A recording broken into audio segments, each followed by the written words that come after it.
Space variable हमें पता है, जो भी फंक्शन है विथ रेस्पेक्ट टू टाइम वो अगर हमें पता है और मोमेंटम पता है, तो what we can do is we can eliminate let's suppose time, जो पैरामीट्रिक वेरिएबल है time, to get what you can say as X versus P relationship. So if we eliminate time to get x versus p relationship, that kind of an equation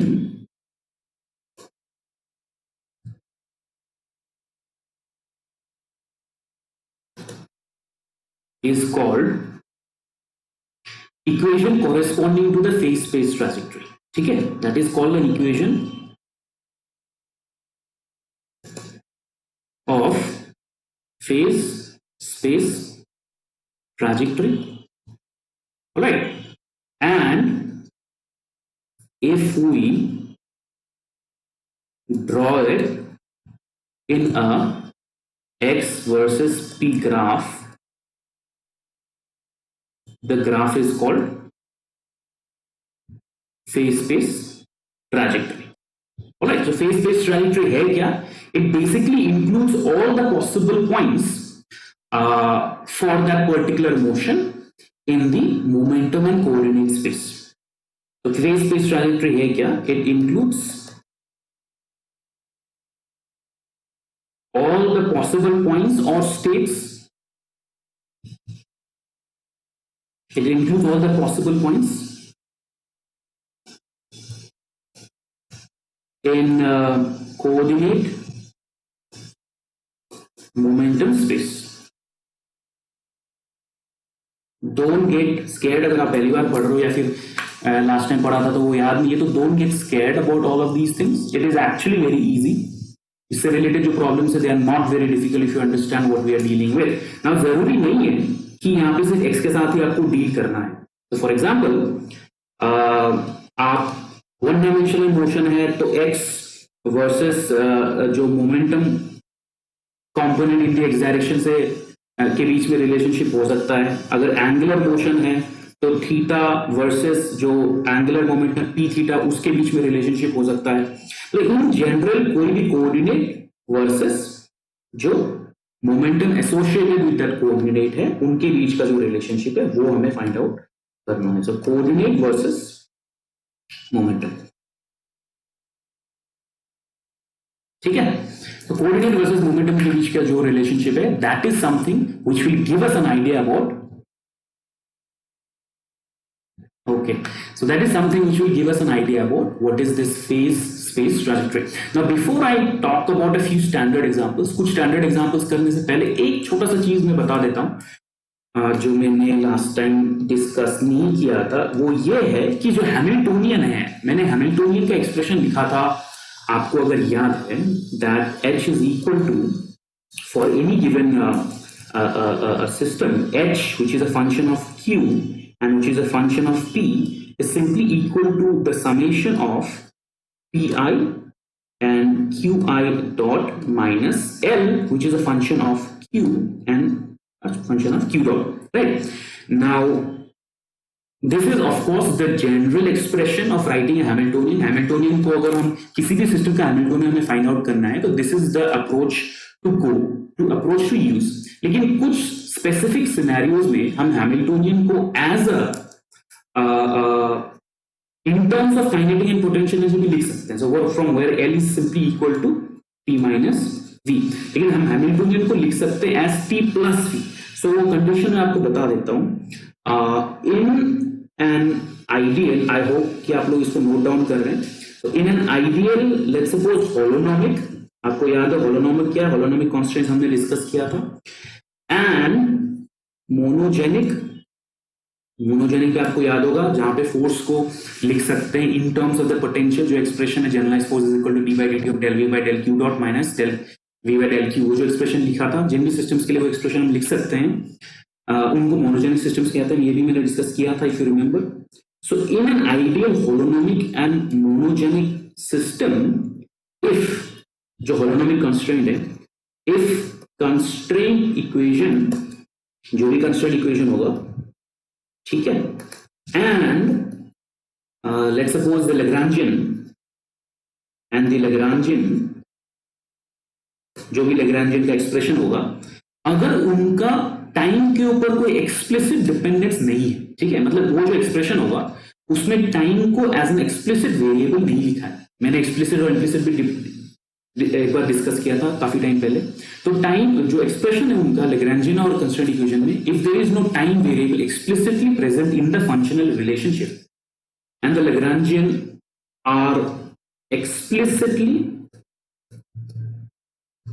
independent of time, ठीक है, मतलब basically potential is also independent, Lagrange independent of time मतलब explicitly independent of time मतलब potential is also explicitly independent of time, then the Hamiltonian can be written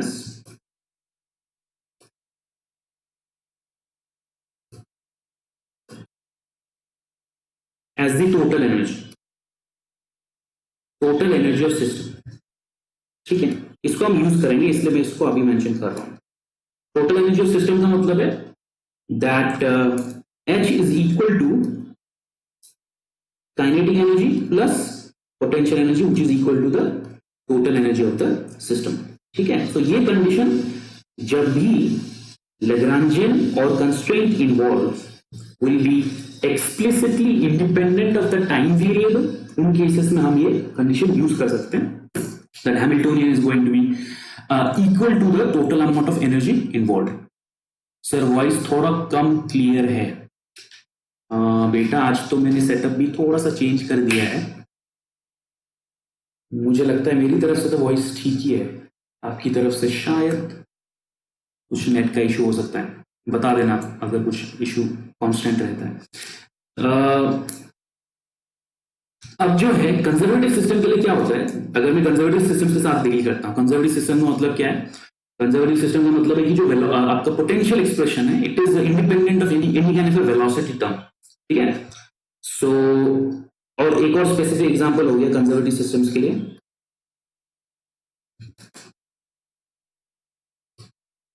जो potential है it is explicitly velocity independent, in that kind of a case ये जो Hamiltonian है it is not only equal to the total amount of energy, it is also a constant, ठीक है। So for example I can take the example of gravitational system.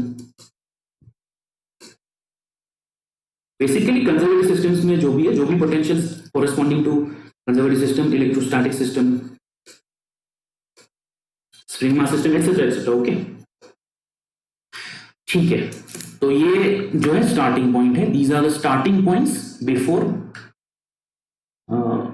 Eco है। Actually क्या है, मैं अगर दरवाजे खिड़की ज्यादा खोल दूंगा तो फिर बैकग्राउंड नॉइज आ जाएगा, आसपास का साउंड है, तो इको बहुत ज्यादा है क्या, या फिर इज इट क्लियर? नहीं तो फिर मैं दरवाजे खिड़कियां थोड़ी सी खोल देता हूँ, थोड़ा सा बैकग्राउंड नॉइज आएगा उसमें।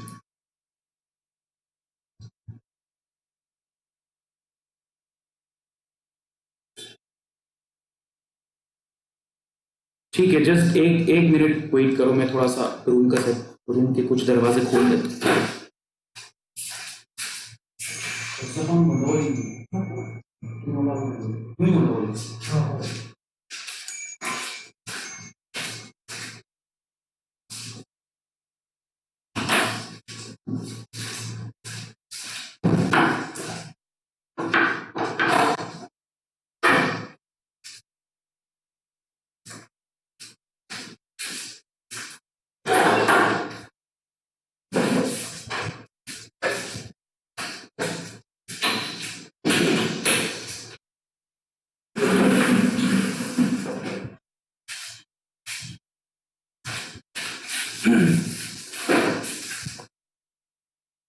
बेटा अभी कैसा है?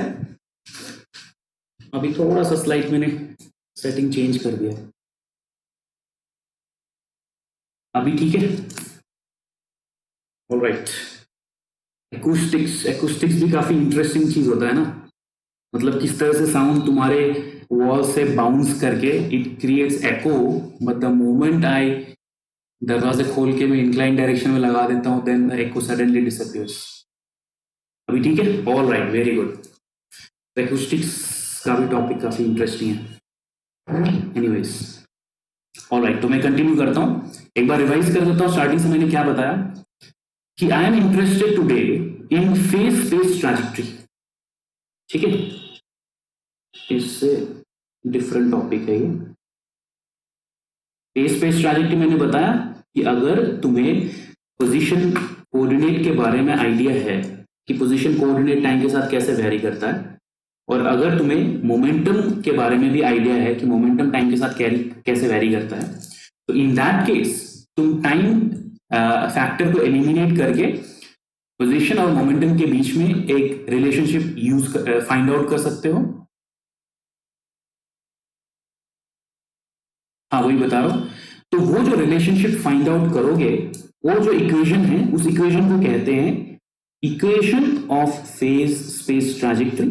और जब उस रिलेशनशिप को आप किसी ग्राफ में ड्रॉ करते हो इन एक्स वर्सेस पी ग्राफ, उसको कहते हैं फेज स्पेस ट्रैजेक्टरी। ठीक है, तो phase space trajectory basically includes all the points in momentum coordinate space. ठीक है, so basically coordinate versus momentum का जो रिलेशनशिप है, that is associated with phase space trajectory. Now before I start with some standard problems of phase space trajectory, मैंने एक और चीज mention किया कि आपके पास अगर होलोनॉमिक और मोनोजेनिक सिस्टम्स हैं जहां पे कंस्ट्रेंट इक्वेशन, जो आपके पास कंस्ट्रेंट इन्वॉल्व है कंस्ट्रेंट इक्वेशन, और जो लैग्रांजियन है, which is basically created by the potential, if they are explicitly independent of time, अगर टाइम के ऊपर उनका एक्सप्लिसिट डिपेंडेंस नहीं है, मतलब उस फंक्शनल रिलेशनशिप में अगर मैं टाइम को एज अ वेरिएबल नहीं लिख सकता हूं, तो in that case the Hamiltonian can also be written as a total energy.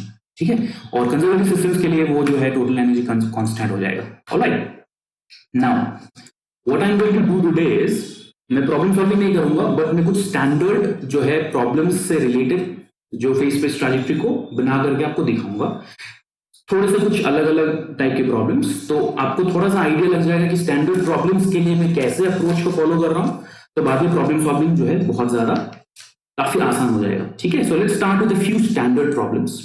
तो सबसे पहला जो स्टैंडर्ड में एक प्रॉब्लम लूंगा, that is the problem associated with a very common motion which is simple harmonic motion. Simple harmonic motion से related मैं देखता हूं कि फेज स्पेस ट्रैजेक्टरी का रिलेशनशिप क्या होगा, डायग्राम क्या होगा, उसके बारे में हम क्या क्या इन्फरेंसेस कर सकते हैं।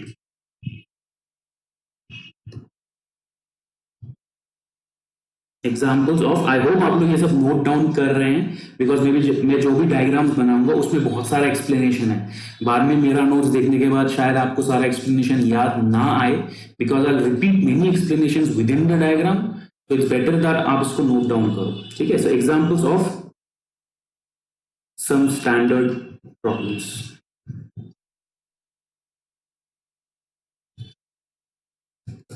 तो सबसे पहले प्रॉब्लम लेते हैं सिंपल हार्मोनिक मोशन।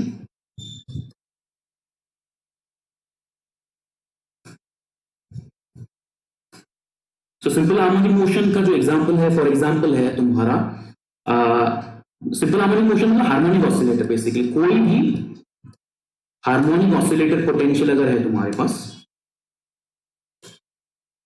ठीक है, इसको अलग अलग तरीके से हम वर्ड कर सकते हैं अलग अलग प्रॉब्लम में। हार्मोनिक ऑसिलेटर पोटेंशियल इन विच मतलब सिंपल हार्मोनिक मोशन एग्जीक्यूट हो रहा है। फॉर एग्जांपल तुम्हारा स्प्रिंग मास सिस्टम हो गया, स्प्रिंग मास सिस्टम एक एग्जांपल हो गया, और तुम्हारा पेंडुलम हो गया, pendulum for small angle oscillations.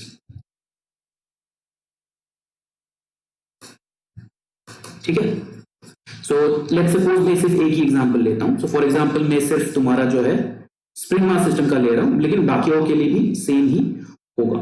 तो स्प्रिंग मास सिस्टम के लिए तुम्हारे पास एक स्प्रिंग है और तुम्हारे पास एक मास है।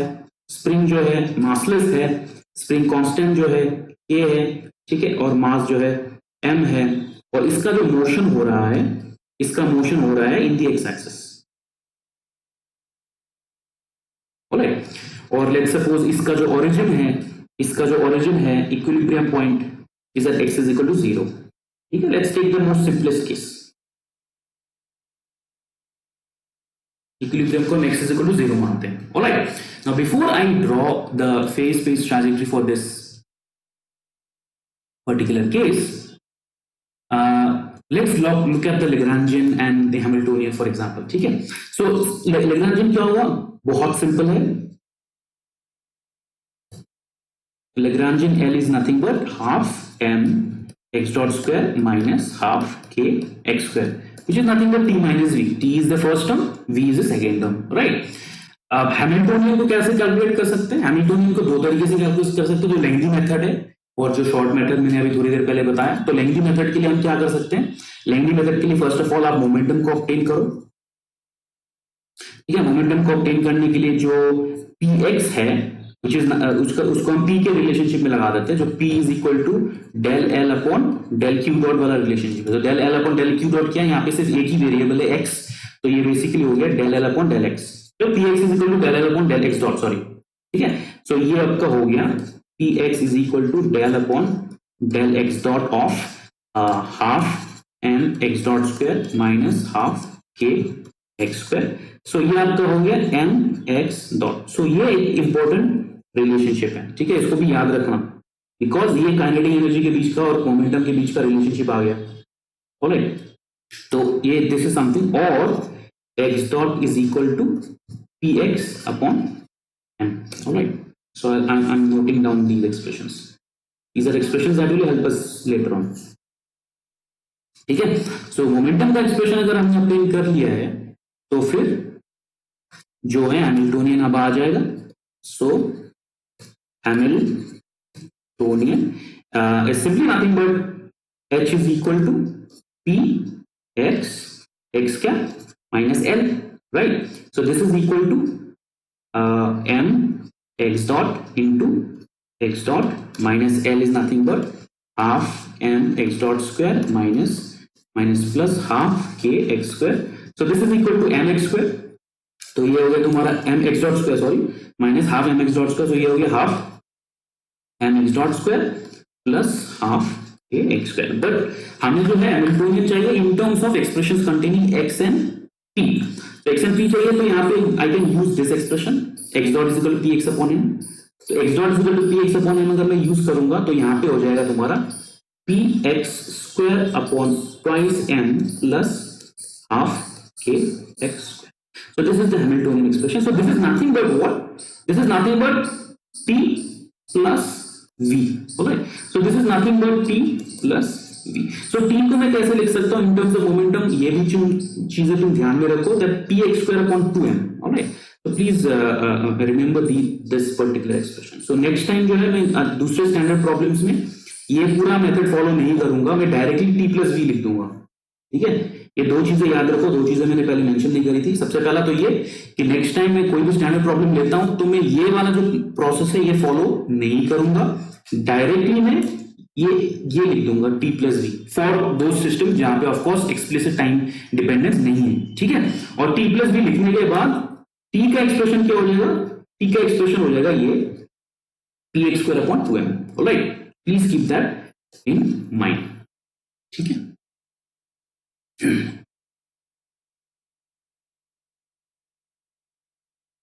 हिमांशु सर सीधे सीधे टी प्लस वी भी तो कर सकते हैं. हाँ कर सकते हैं, वही मैंने दिखाया. बेसिकली एक बार तो दिखाना बनता है ना कि मैं दिखा दूं कि इक्विवेलेंस है टी प्लस वी का. ठीक है, वही मैंने दिखाया कि दोनों इक्विवेलेंट है by taking an example. Next time से मैं नहीं दिखाऊंगा, नेक्स्ट टाइम से मैं direct T plus V use कर लूंगा ना. इसका पर्पस क्या है? So let's come to the point. What is the point of this whole thing? So, कोई भी तुम्हें स्टैंडर्ड प्रॉब्लम मिले, it's important. So, we conclude that h is equal to px square upon 2m plus half of kx square, जहां पे तुम्हारा x जो है coordinate हो गया और px जो है तुम्हारा मोमेंटम हो गया. और this is nothing but equal to total energy. Right? ये जो expression है, this is nothing but equal to total energy. Right? So Hamiltonian in this case is equal to the total energy of the system. सो अगर total energy हो तो अगर ये undamped any kind of damping नहीं है, ये ideal case scenario है जहां पे कोई डिसिपेशन नहीं है for conservative systems,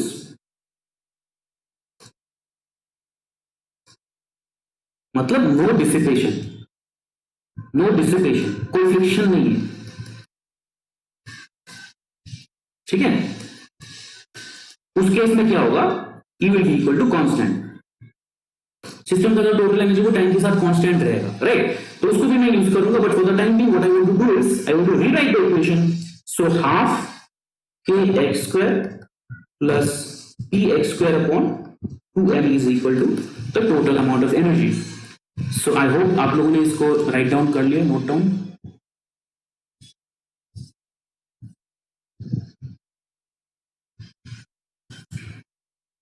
So this simply equation basically gives us x square upon 2k plus px square upon 2m is equal to E, or x square upon 2ke,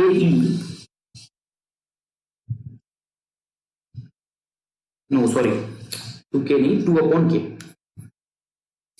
x square upon 2 upon k, और यहाँ पे 2e upon k plus px square upon 2me is equal to 1. So finally what do you get? Let's write the equation. Finally x square upon root 2e upon k whole square plus px square upon root 2me whole square is equal to 1, which is of the form x square upon a square plus y square upon b square is equal to 1. This is the equation of what? ये equation किस तरह का trajectory का, किस तरह का relationship देता है तुम्हें? This is an equation of what? What kind of A trajectory?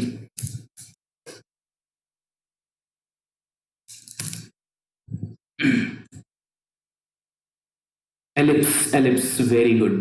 Parabola नहीं, पैराबोला किसने बोला? पैराबोला नहीं, सर्कल नहीं, ellipse, very good, very good. So this is an equation of ellipse, equation of ellipse.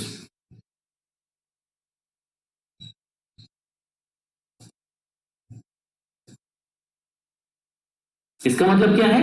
इसका मतलब यह है कि मैं अगर x मतलब इस पर्टिकुलर प्रॉब्लम के लिए, स्प्रिंग मास सिस्टम के लिए हो या पेंडुलम के लिए हो या कोई भी हार्मोनिक ऑसिलेटर के लिए हो जो कोऑर्डिनेट है और उसका जो मोमेंटम है, इनके बीच में अगर मैं कोई ग्राफ बनाता हूं तो फिर वो ग्राफ में जो ट्रैजेक्टरी का शेप आएगा, it is going to be the shape of an ellipse, ठीक है। It is going to be the shape of an ellipse. All right. Now, so let's draw this particular graph. I hope कि आप लोगों ने ये सब note down कर लिया, ठीक है? ये सब नोट डाउन कर लीजिए. But before I draw the ellipse, I want to correlate that ellipse with the potential. Potential क्या हमारे पास half k x square था. Potential यहाँ पे क्या था हमारे पास half k x square. So this is the potential. This is the potential. तो potential के साथ जो है मैं पूरे फेज स्पेस ट्रैजेक्टरी को कोरिलेट करना चाहता हूं, because this will give us more clarity, मतलब ज्यादा हमें अच्छे से समझ में आएगा कि सिस्टम में हो क्या है। तो इसलिए मैं सबसे पहले पोटेंशियल को ड्रॉ करता हूं। बेटा अगर मैं थोड़ा सा फास्ट जा रहा हूं या फिर आप नोट डाउन नहीं कर पा रहे हो तो मेरे को बता देना इमीडिएटली, मैं थोड़ा सा रोक दूंगा, ठीक है। तो let's start with the potential first. एक बार मैं पोटेंशियल ड्रॉ कर देता हूं, उसके बाद जो है फेज स्पेस ट्रैजेक्टरी को ड्रॉ करूंगा। So let's start with the potential.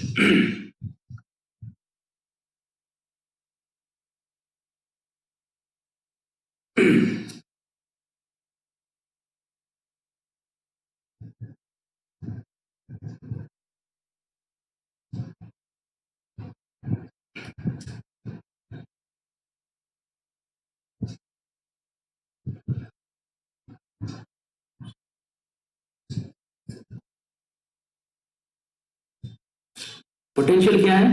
Potential V is equal to half k x square. इसका जो डायग्राम है वो कैसा होगा? इसका डायग्राम होगा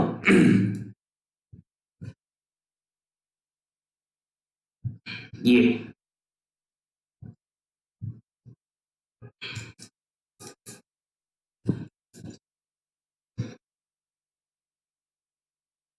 ठीक है, सही बन गया, नहीं बन गया?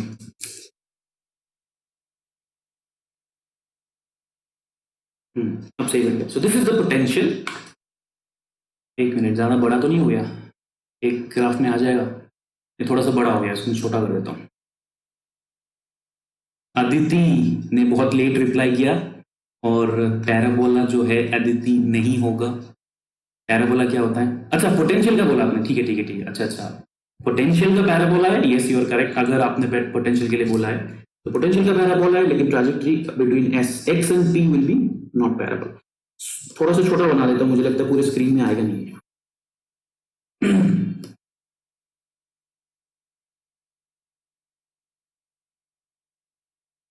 यहां तक सही रहेगा।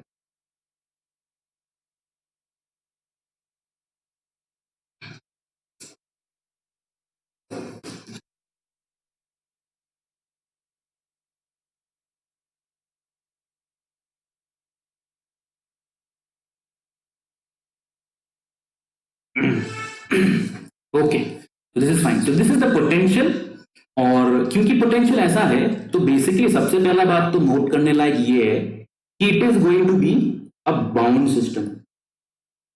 ठीक है, तो कुछ कुछ जो है बाउंड सिस्टम के लिए हमें एक आइडिया लग जाएगा कि बाउंड सिस्टम में होता क्या है। ऑलराइट, सो ये हो गया तुम्हारे bound system for a potential. Right ना, पोटेंशियल को थोड़ा सा मैं साइड में रखता हूं, मैं ये इक्वेशन ऑफ एलिप्स ड्रॉ करता हूं। आगे मेरे pen. So equation of ellipse. So this is the equation of ellipse. ये रहा मेरा equation. So let's draw this in another diagram. एकदम इसके नीचे, ताकि मैं इसको कोरिलेट कर सकूं बाद में। स्ट्रेट नीचे ड्रॉ करता हूं मैं।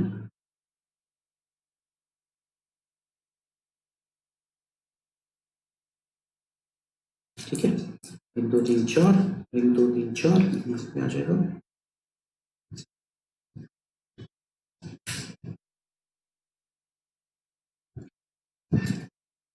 तो जो फेस स्पेस ट्रैजेक्टरी है उसमें एक्स एक्सिस तो आपका आ गया यहाँ पे, दिस इज एक्स एक्सिस, और वाई एक्सिस की जगह पे आपका आ गया पी एक्स।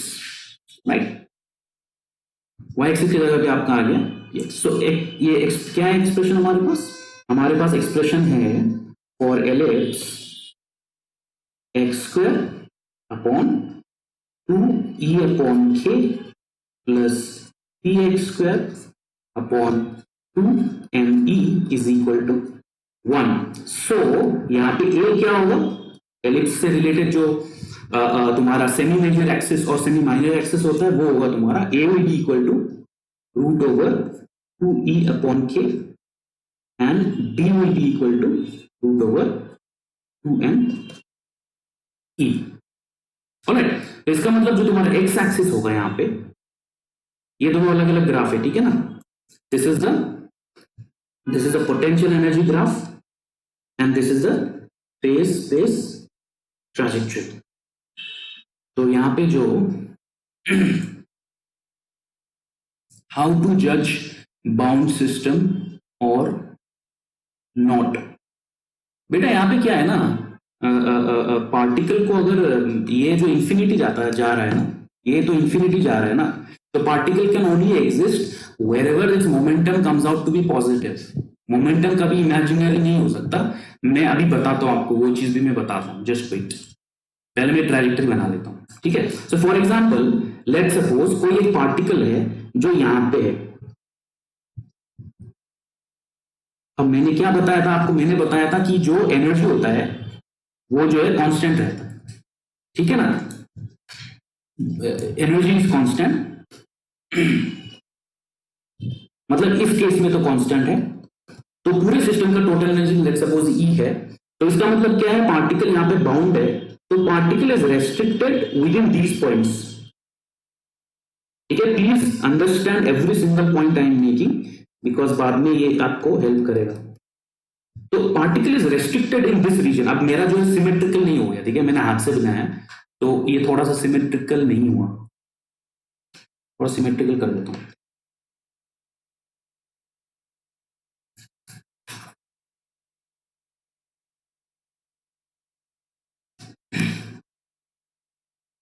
तो उसको सिमेट्रिकल बना देता हूँ, कहाँ तक आया।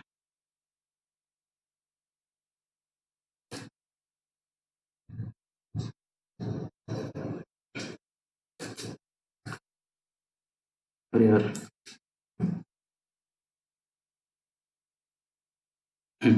अब हो गया सिमेट्रिकल। सो अगर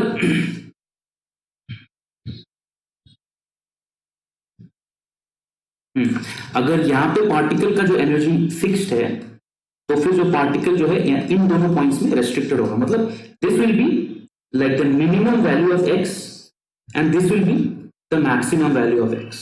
ठीक है, एक्स का मैक्सिमम वैल्यू क्या होगा? एक्स का मैक्सिमम वैल्यू होगा सिंपली तुम्हारा प्लस 2e अपॉन √2e/k, और x का मिनिमम वैल्यू क्या होगा? That is simply going to be minus √2e/k। तो इन दो पॉइंट्स के बीच में बाउंड होगा। ठीक है, और px का अगर हम देखें, px लेट सपोज 1 2 3, तो अगर यहाँ पे है तो इसको मैं अगर बोलता हूँ p मैक्स और इसको मैं अगर बोलता हूँ p मिनिमम, तो तुम्हारा p मैक्स क्या होगा? p max is nothing but plus 2me, यहां से आ रहा है a और b से आ रहा है, और p minimum is equal to minus √2me। So finally जो ट्रैजेक्टरी होगा तुम्हारा, वो ट्रैजेक्टरी होगा ऐसा।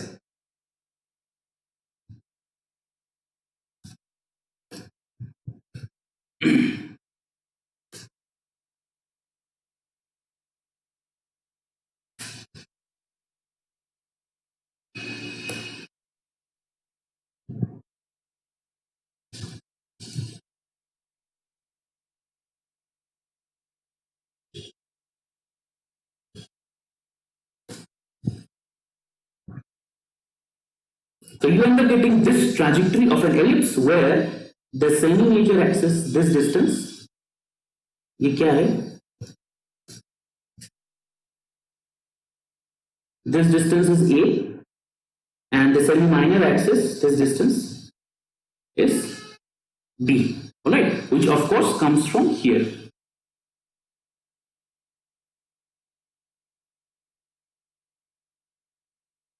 So you end up getting this trajectory between x and p, where the trajectory is the equation of an ellipse.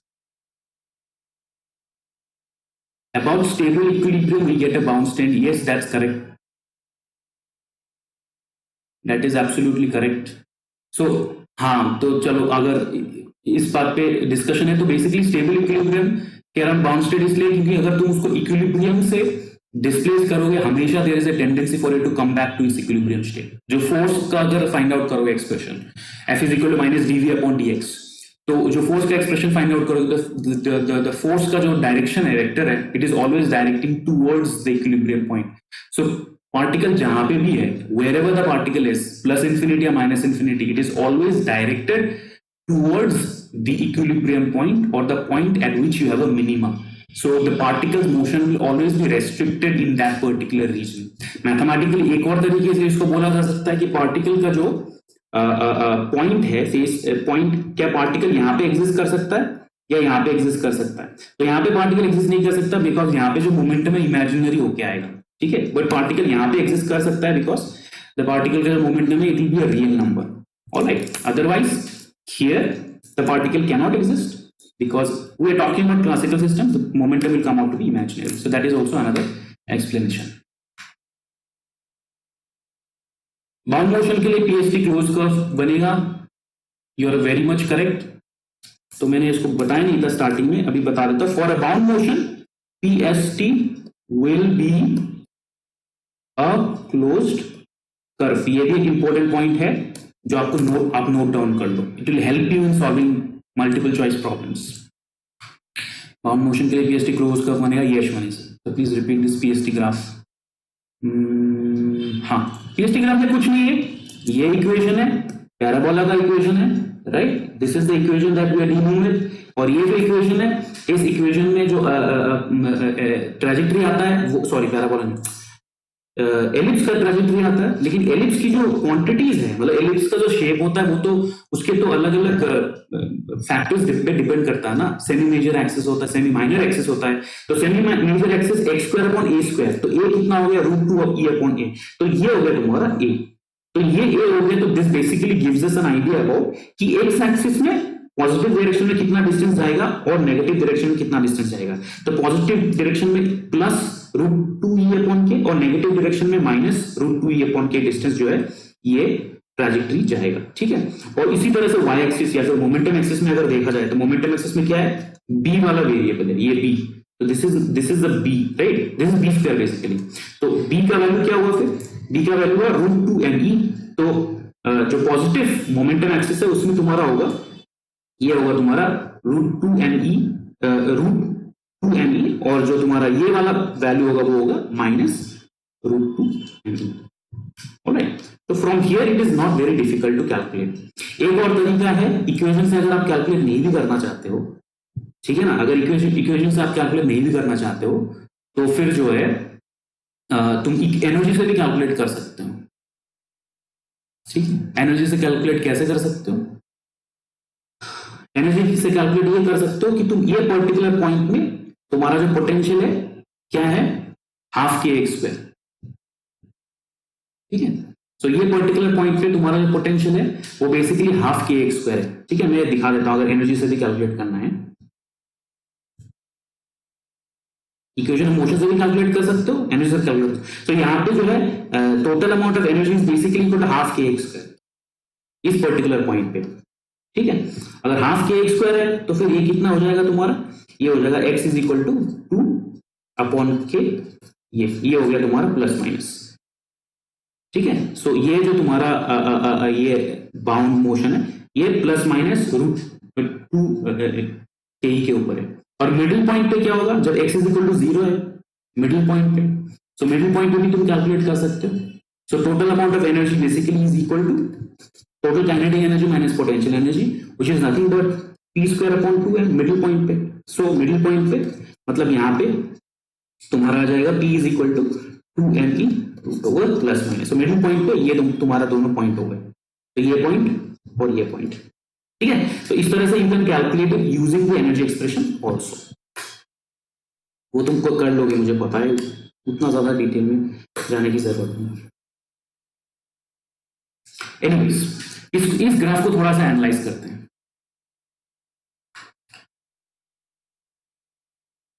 Devaprotin, sir, how the above curve is related to the down one? What is the need of that above? हाँ Devaprotin, I am coming to that point. दोनों के बीच का जो relationship है वो मैं अभी आपको एक्सप्लेन करता हूँ. Just wait for 2-3 minutes. Anil, where Vx has minima, the PHT will be closed loop. No बेटा, अनिल जो है मिनिमा के ऊपर डिपेंड नहीं करता है, वो तुम्हारा बाउंड सिस्टम के ऊपर डिपेंड करता है. ठीक है, अब कुछ ऐसे सिस्टम्स हो सकते हैं जहां पे कुछ रीजन में मिनिमा है तो वहां पे बाउंड है, और कुछ ऐसे रीजन में मिनिमा नहीं है तो अनबाउंड हो जाता है. Certain kind of systems are there, certain potentials are there जहां पे लोकल मिनिमा हो सकता है. लोकल मिनिमा अगर है तो उस रीजन में जो है बाउंड लूप हो जाएगा. लेकिन अगर थोड़ी देर बाद जो कर्व जो ऐसे वेरी करता है कि जो है बाउंड नहीं रहता, तो फिर वो बाउंड सिस्टम नहीं रहेगा. फॉर एग्जांपल मैं अगर ऐसे पोटेंशियल ड्रॉ करता हूँ, let's suppose I draw potential जहां पे जो है आपका पोटेंशियल ऐसे वेरी कर रहा है.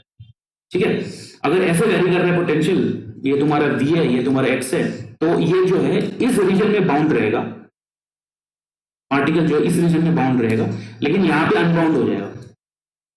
ठीक है ना, तो वो डिपेंड करता है, प्रॉब्लम टू प्रॉब्लम जो है वो डिपेंड करता है. मैं इसको रफ कर देता हूँ, हम डिस्कस करेंगे, प्रॉब्लम डिस्कस करेंगे तो तुम्हें समझ आ जाएगा. नेक्स्ट इज सरफेस स्पेस का सरफेस स्पेस का डायमेंशन कितना हुआ. Dimension what do you mean, particular quantity का डायमेंशन होता है ना, तो मोमेंटम का डायमेंशन तुम्हें पता है, स्पेस का डायमेंशन भी तुम्हें पता है. सर अगर यहाँ डिसिपेशन इंक्लूड कर दे तो कैसी ट्रेजेक्टरी होगी. Sanjay, I will come to that point.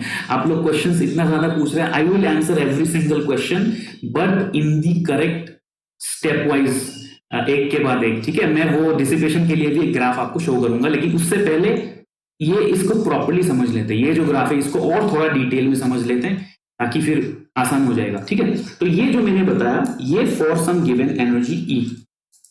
Let's continue, I will clear all your doubts.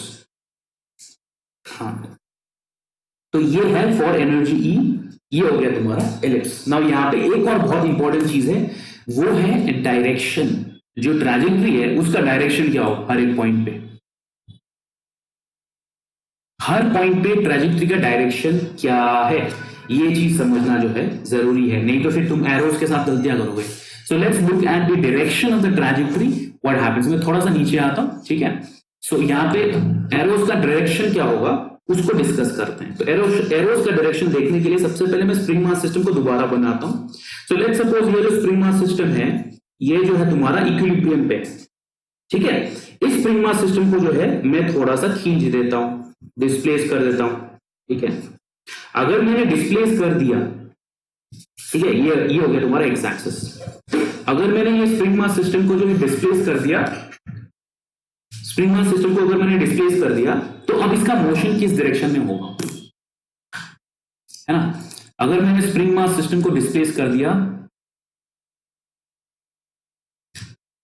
तो फिर इसका मोशन किस डायरेक्शन में होगा, तो फिर ये जो सिस्टम है वो इस तरह मूव करना शुरू करेगा, है कि नहीं।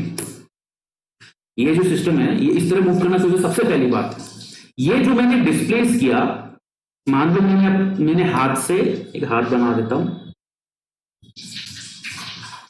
पता नहीं हाथ बना, हाँ ये हाथ से मैंने जो है ये मास को मैंने खींच दिया पॉजिटिव एक्स एक्सिस में। खींचने के बाद मैंने इसको छोड़ दिया, मैंने कोई इनिशियल वेलोसिटी नहीं दी, सिर्फ इनिशियल एक डिस्प्लेसमेंट दिया है। तो that point is which point, that point is nothing but this point, है ना। इसको किस कलर से बनाऊं, एक सेकेंड, ग्रीन कलर इसको लेते हैं। हाँ, that point is nothing but this point, right, this is the point, ठीक है। अब ये कौन सा डायरेक्शन में जाएगा, ये इस डायरेक्शन में जाएगा या फिर इस डायरेक्शन में जाएगा, that is the question, right. So उस चीज को समझने के लिए जब मैंने इस ऑब्जेक्ट को यहां छोड़ दिया तो फिर इन दैट केस ये जो है it will start moving in the negative x axis, है ना। नेगेटिव एक्स एक्सिस है तो मोमेंटम क्या होगा, px इज नेगेटिव, नेगेटिव होगा कि नहीं, मतलब मोमेंटम का मैग्नीट्यूड इंक्रीज होगा। प्लीज अंडरस्टैंड, जब मैं इसको डिस्प्लेस करता हूं मोमेंटम का जो मैग्नीट्यूड है वो इंक्रीज होगा, बट क्योंकि मोमेंटम का डायरेक्शन नेगेटिव एक्स एक्सिस में है इसलिए उसका जो है डायरेक्शन, उसका वैल्यू क्या होगा, अल्टीमेटली नेगेटिव होगा। So basically momentum will be in this particular direction, so the curve will go like this. Please understand this point, ये पॉइंट नहीं समझ में आता तो बाकी में कंफ्यूजन होगा। मेरे पास स्प्रिंग मास सिस्टम है, मैंने उसको पॉजिटिव एक्स एक्सिस की तरह डिस्प्लेस करके छोड़ दिया, तो छोड़ देते ही वो बेसिकली किस डायरेक्शन में मूव करेगा, it will start moving in the opposite direction, it will start moving in the negative x axis. और नेगेटिव एक्स एक्सिस में अगर मूव करना शुरू करेगा तो फिर बेसिकली इसका मोमेंटम जो है नेगेटिव वैल्यू हो जाएगा अल्टीमेटली। तो नेगेटिव वैल्यू होने के बाद अल्टीमेटली मोमेंटम कहां पहुंचेगा, मोमेंटम पहुंचेगा मैक्सिमम। ये मैक्सिमम कहां पे होगा, ये मैक्सिमम तुम्हारा होगा जब स्प्रिंग मास सिस्टम दोबारा इक्विलिब्रियम पॉइंट तक आ चुका होगा, बट वो रुकेगा नहीं, it will have maximum velocity, still keep on going. तो यहाँ पे इसका जो मोमेंटम मैक्सिमम हो जाएगा, लेकिन थोड़ी देर बाद जो है ये और कॉम्प्रेस हो जाएगा, ये यहां तक आ जाएगा, ठीक है, यहां पे आकर के रुक जाएगा, यहां पे आकर के रुक जाएगा। ये हो गया एक्स मिनिमम और ये हो गया तुम्हारा एक्स मैक्सिमम, ठीक है। यहां तक जो है, यहां तक भी p जो है नेगेटिव ही रहेगा, px इज नेगेटिव। तो बेसिकली जो कर्व फॉलो होगा वो ये कर्व फॉलो होगा, ठीक है। इनिशियली कहां पे था, एक्स मैक्सिमम पे मैंने डिस्प्लेस कर दिया, छोड़ दिया, तो स्प्रिंग मास सिस्टम तुम्हारा नेगेटिव एक्स एक्सिस की तरफ जा रहा है, तो फिर तुम्हारा मोमेंटम जो है उसका मैग्नीट्यूड इंक्रीज हो रहा है, लेकिन वो क्वांटिटी जो है नेगेटिव क्वांटिटी है, तो ये कर्व फॉलो हो रहा है, ठीक है। लेकिन इक्विलिब्रियम को क्रॉस, इक्विलिब्रियम पॉइंट पे तुम्हारा वेलोसिटी मैक्सिमम होता है, उसमें तुम्हारा पोटेंशियल मिनिमम होता है, काइनेटिक एनर्जी मैक्सिमम होता है, तो वहां पे मोमेंटम भी मैक्सिमम होगा। तो इक्विलिब्रियम पॉइंट को क्रॉस करने के बाद जो है तुम्हारा मोमेंटम धीरे धीरे डिक्रीज करेगा, इन द सेंस उसका मैग्नीट्यूड डिक्रीज करेगा, लेकिन as a quantity it will still remain negative quantity when it will reach this particular point. यहां पहुंचने के बाद क्या होगा स्प्रिंग मास सिस्टम को, यहां पहुंचने के बाद दोबारा जो स्प्रिंग मास सिस्टम है, दोबारा जो सिस्टम है ये मूव करना शुरू करेगा, ठीक है, या फिर मूव करना शुरू करेगा, ऑसिलेट कर रहा है ना, अब जो है ये इस तरफ मूव कर रहा है, ठीक है। अब इस तरफ मूव कर रहा है तो मोमेंटम क्या हो जाएगा, momentum P x is positive, ठीक है। अब जो है तुम्हारा मोमेंटम इंक्रीज करना शुरू करेगा, इसका मतलब ये यहां जाएगा, इक्विलिब्रियम पहुंचते पहुंचते ये मोमेंटम का वैल्यू जो है मैक्सिमम पहुंचेगा, फिर जब एक्स मैक्स की तरफ आगे बढ़ेगा तो ये डिक्रीज होगा बट ये पॉजिटिव रहेगा। So this is the direction of the trajectory. Are you able to understand?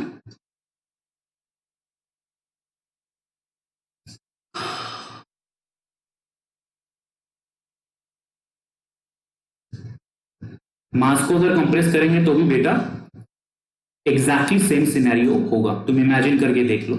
Mass को कंप्रेस करेंगे तो क्या होगा, यहां से शुरू होगा तुम्हारा जो प्रॉब्लम है, यहां से स्टार्ट होगा, तो यहां से स्टार्ट होगा मतलब ग्राफ तुम्हारा यहां से स्टार्ट होगा, लेकिन एक कंप्लीट सर्कल बनाएगा और ये होता रहेगा, it will continue in this particular, sorry circle नहीं, ellipse. So it will continue in this particular ellipse. तो ये चीज तुम्हें समझ आ गई एक बार प्लीज, अगर नहीं समझ आ रहा तो मेरे को बता दो। अगर स्प्रिंग मास सिस्टम को तुम डिस्प्लेस करते हो, तुम पॉजिटिव एक्सिस में डिस्प्लेस करो या तुम नेगेटिव एक्सिस में डिस्प्लेस करो, अल्टीमेटली जो है तुम्हारा ट्रैजेक्टरी यही रहेगा और the direction of the arrow is always going to remain the same. So यहाँ पे मैं 2-3 नोट करने लायक, 2-3 याद करने लायक चीजें, स्टेटमेंट्स लिख देता हूं। सो नोट दैट सबसे पहले momentum is positive when mass is moving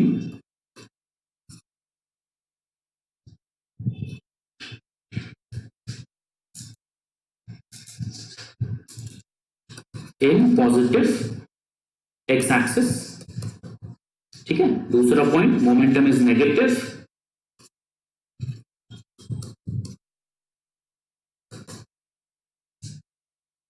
directed, लिख देता हूं डायरेक्टेड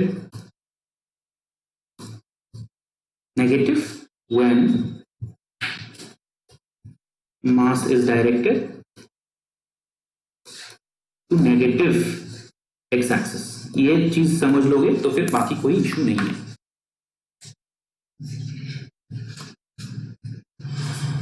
पी एक्स नेगेटिव कैसे है, repeat sir, arrow of momentum को शो करेगा।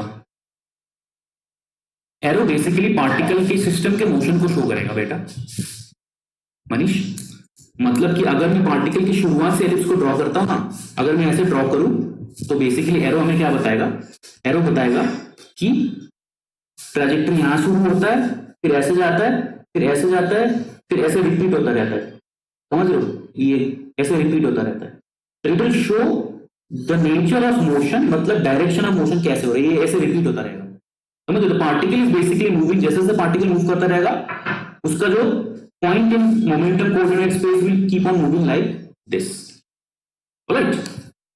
सो arrow basically gives you an idea about the system कहां से कहां वेरी कर रहा है, मतलब सिस्टम में जो मोमेंटम कोऑर्डिनेट है वो कैसे चेंज हो रहा है, the direction in which the system is going. PST equation is the equation of motion. हाँ, you can correlate, no issues. Usually हम नहीं करते हैं, यूजुअली हम मोस्टली जो है एक्स और टी के बीच में ही फाइनल सोल्यूशन फाइंड आउट कर देते हैं, but you can easily correlate, it will give you all the information which is necessary for understanding what motion is happening, ठीक है। मैं दोबारा एक और बार रिपीट कर देता हूं बिकॉज बाकी स्टैंडर्ड प्रॉब्लम्स में इसको मैं इस चीज को मैं ज्यादा रिपीट नहीं करूंगा, तो इनकेस आपको थोड़ा दिक्कत हुआ है मैं दोबारा एक बार फिर से रिपीट कर देता हूं। So let me use another colour, एक और कलर यूज करता हूं, एक सेकेंड। हाँ, ये कलरफुल में पेन यूज करके एक्सप्लेन करता हूं इस बार। तो सबसे पहले तुम कहीं से भी शुरू करो, लेट्स सपोज कंप्रेशन से शुरू करते हैं इस बार, ठीक है। जैसे हिमांशु ने कहा कि कंप्रेस करें तो क्या होगा, कंप्रेशन से शुरू करते हैं। कंप्रेशन से शुरू करना मतलब मैंने जो है सिस्टम को यहां से शुरुआत किया, मैंने ऑब्जेक्ट को कंप्रेस कर दिया। ऑब्जेक्ट को कंप्रेस करने के बाद क्या होगा, मतलब ऑब्जेक्ट जो है यहां से शुरू हो रहा है, इस पॉइंट से शुरू हो रहा है ऑब्जेक्ट, ठीक है। इस पॉइंट से शुरू होगा तो क्या होगा, कंप्रेस होने के बाद एक्स मिनिमा से शुरू होगा वो, लेकिन वो मूव, उसका जो मोमेंटम का डायरेक्शन इसके बाद कहां पे होगा, मोमेंटम का डायरेक्शन जो है पॉजिटिव होगा, क्योंकि वो पॉजिटिव एक्स एक्सिस में मूव करना शुरू करेगा।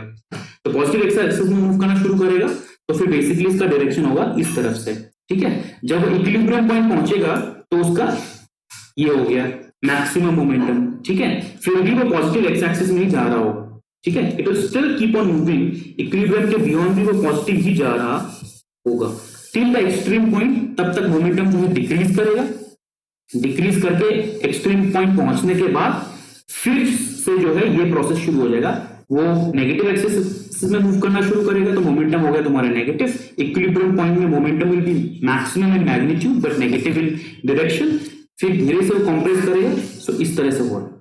Alright, so basically this is compression and this is expansion, या जो भी कहते हो तुम, समझ लो, जैसे जैसे वो तुम जहां से भी शुरू करो, किसी भी पॉइंट से शुरू करो, तुम एक्स मैक्स से शुरू करो या एक्स मिनिमम से शुरू करो, यही ट्रैजेक्टरी जो है फॉलो होगा। Motion always same, then cycle of motion remain same, trajectory exactly same रहेगा बेटा, ठीक है ना। Sir process of this circle can opposite also ना, then circle arrow move opposite, नहीं नीरज, यही तो मैं आपको बताने की कोशिश कर रहा हूं कि आप डिस्प्लेस करो by increasing the x value या by decreasing the x value, आप पॉजिटिव एक्स एक्सिस में ले जाकर के डिस्प्लेस करो या आप नेगेटिव एक्स एक्सिस में कंप्रेस करके डिस्प्लेस करो, अल्टीमेटली जो एरो का डायरेक्शन है वो चेंज नहीं होगा, please keep this in mind, whether you compress और whether you expand the spring mass system. Pendulum की बात भी वही है, अगर तुम पॉजिटिव थीटा का डिस्प्लेसमेंट देते हो या फिर तुम नेगेटिव थीटा का डिस्प्लेसमेंट देते हो, direction of arrow will remain the same. Okay guys, यहां पे डायरेक्शन ऑफ एरो चेंज नहीं होगा, whether you displace in the positive coordinate और whether you displace in the negative coordinate, the direction of arrow will remain the same, please keep this in mind. Alright, तो मैं आगे बढ़ता हूं, I hope ये clear हो गया है। Let me move forward.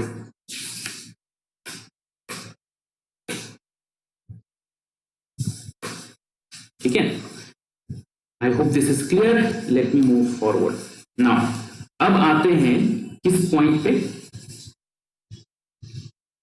यहां पे एक और चीज मैं मेंशन कर देता हूं, for such bound systems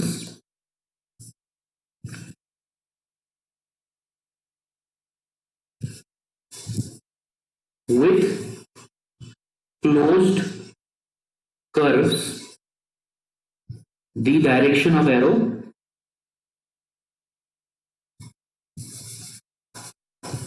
will remain same no matter the initial conditions. ठीक है, the direction of arrow will remain the same no matter the initial conditions for such kind of a bound system where you get this kind of a thing.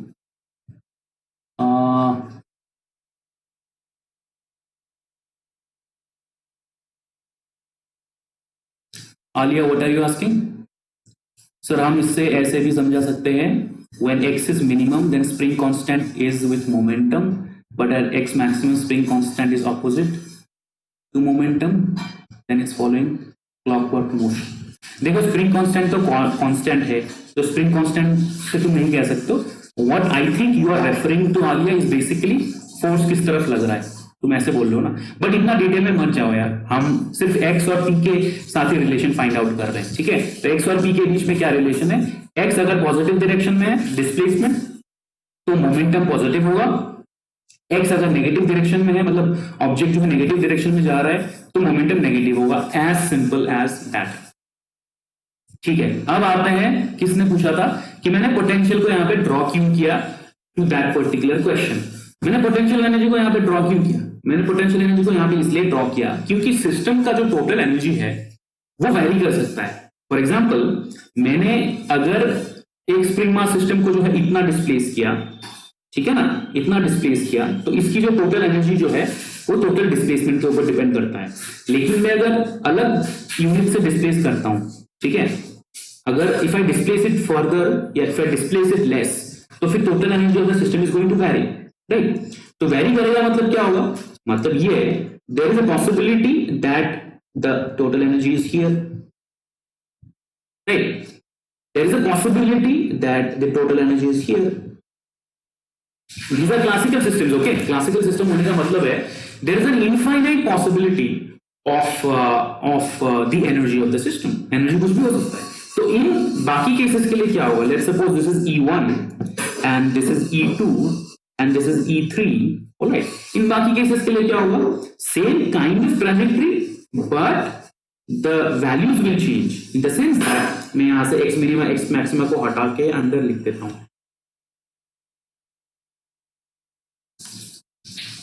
तो ये point हो गया तुम्हारा x minima, ये point हो गया तुम्हारा x maxima, ये हो गया P मैक्स, ये हो गया P मिनिमम.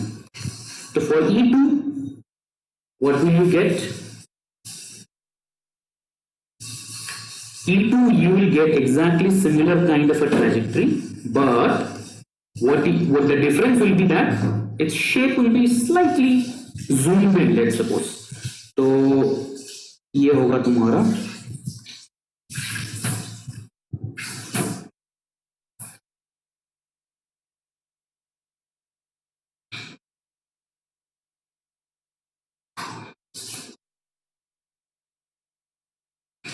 ठीक है, ये हो गया तुम्हारा फॉर E2.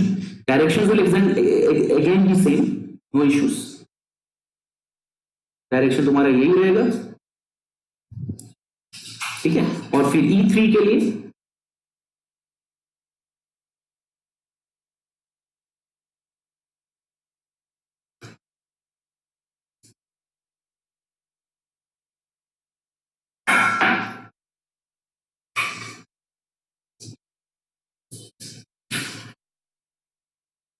मैं जिस डायरेक्शन में हाथ से ड्रॉ कर रहा हूं ना, that is not the direction of motion. Okay, so E3 will be again direction will be this. So you will end up getting an infinite phase space trajectories for infinite values of energy. So this is for E1, this is for E2, this is for E3, where E3 is greater than E2 is greater than E1. So for this particular case, you will get an infinite trajectories having the same direction, but the shape will be of the same equation, but इनकी जो values change होंगी. ठीक है ना, A1 A2 A3 change हो जाएगा. मतलब अगर पहले केस के लिए तुम्हारे पास हो x square by A1 square plus y square by B1 square is equal to 1, तो दूसरे के लिए तुम्हारे पास हो जाएगा x square by A2 square plus y square by B2 square is equal to 1. तो A1 A2 की वैल्यू चेंज हो जाएगी. For example A1 will be equal to तुम्हारा √2 E1 अपॉन के, और A2 will be equal to तुम्हारा √2 E2 upon के. Fine बेटा, ये सब मैं रब कर दूंगा, आप प्लीज नोट डाउन कर लो. और E3 के लिए भी सेम चीज होगा.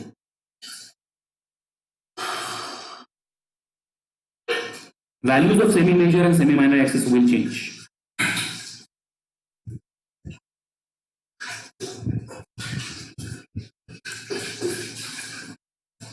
ठीक है, इस चीज को नोट डाउन कर दूं क्या,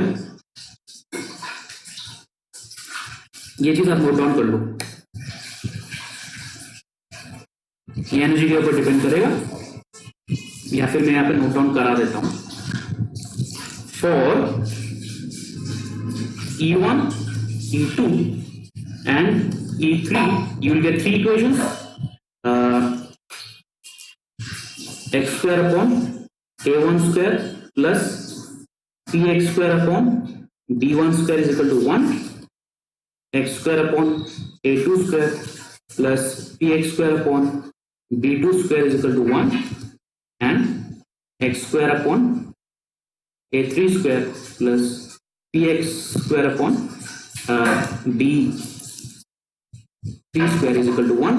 So यहाँ पे A1 क्या होगा, A1 will simply depend upon energy. A1 will simply be equal to √2 E1 upon K. So √2 E1 upon K, और B1 क्या होगा 2 √2 M1. इसी तरह से A2 will be equal to E2 upon K, and B2 is equal to ME2, and उसी तरह से A3 is equal to 2E3 upon K and V3 is equal to 2M. Alright, that will basically give us an idea about A1, A2, A3. A1 का मतलब क्या है, ये हो गया तुम्हारा A1, alright, और A2 का मतलब क्या है, A2 का मतलब ये डिस्टेंस हो गया तुम्हारा, ठीक है, और A3 उसी तरह से A3 हो जाएगा तुम्हारा यहां तक, समझ लो।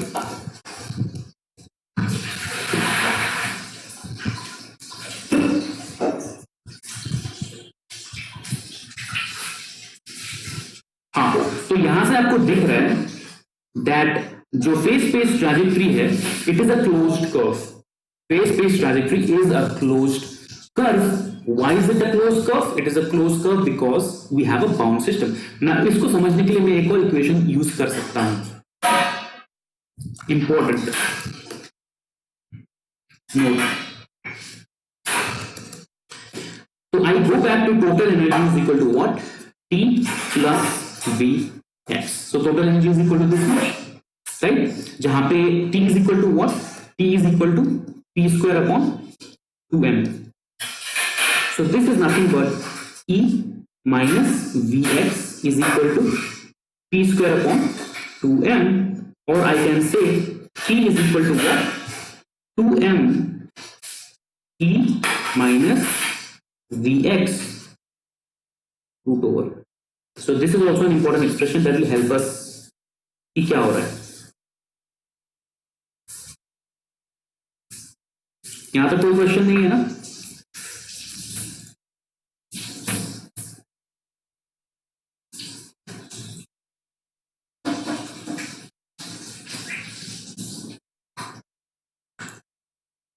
तो यहां पे एक चीज मैं तुम्हें नोट डाउन करना चाहूंगा दैट फॉर एग्जांपल इससे हमें क्या पता चलता है, इससे हमें यह पता चलता है कि सबसे पहली बात when E is constant, when V increases P क्या होगा, V इंक्रीज होगा तो P डिक्रीजेस। ऑलराइट, दूसरी बात, these are all important points to note, when V decreases then P increases, or magnitude of P, okay, this is important.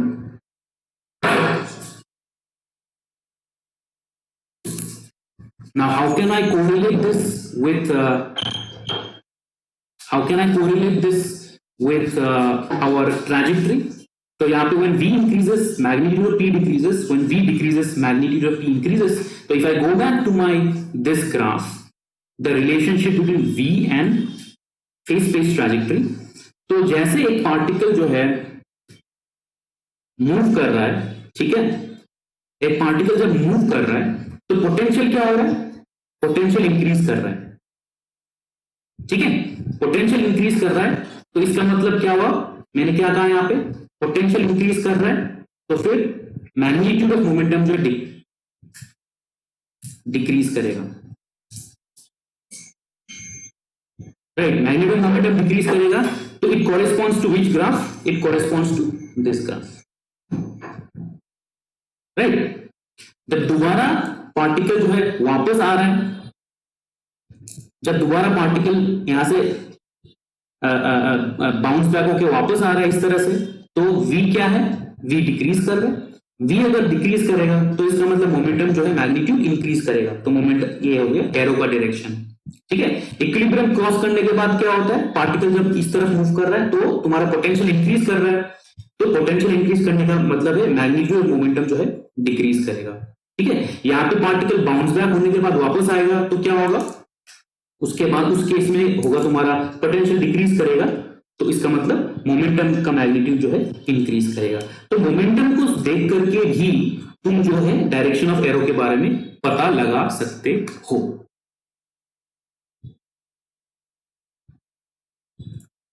ये चीज समझ आया बेटा? Have you understood this?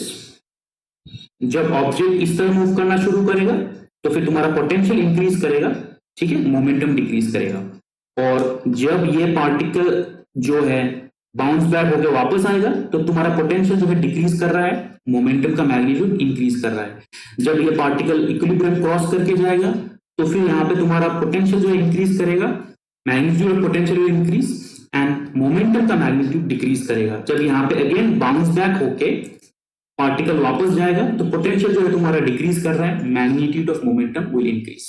So this will give you an idea about the direction of this particular arrow.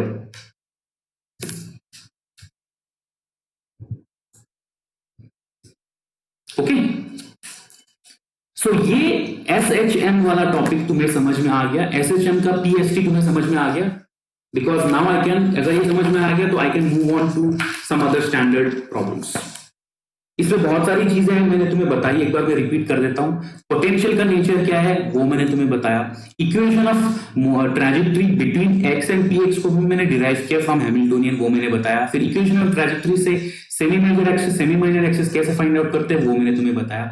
फिर semi major axis और semi minor axis से two extreme points को कैसे फाइंड आउट कर सकते हो, maximum displacement, minimum displacement, maximum momentum, minimum momentum कैसे find out कर सकते हो वो मैंने तुम्हें बताया। फिर डायरेक्शन ऑफ एरो को तुम पता कैसे कर सकते हो, डायरेक्शन ऑफ एरो को तुम पता कर सकते हो या तो तुम स्प्रिंग मास सिस्टम का एग्जांपल ले लो, इससे तुम डायरेक्शन ऑफ एरो को फाइंड आउट कर सकते हो, या फिर तुम ये मोमेंटम का relation find between P and V का रिलेशन यूज कर लो, ठीक है। सो इसका मतलब यहाँ पे क्या है, यहाँ पे जो है V जो है ये है वेरी करता है और E जो है वो कांस्टेंट रहता है, तो P जो है वो भी वेरी करेगा।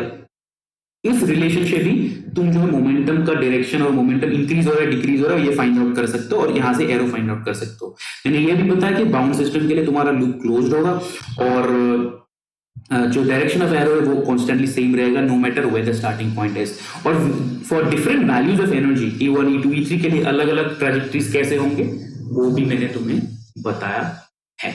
आई होप ये प्रॉब्लम जो है you have understood, because if you understood this problem, इससे रिलेटेड बहुत सारे प्रॉब्लम्स कर सकोगे।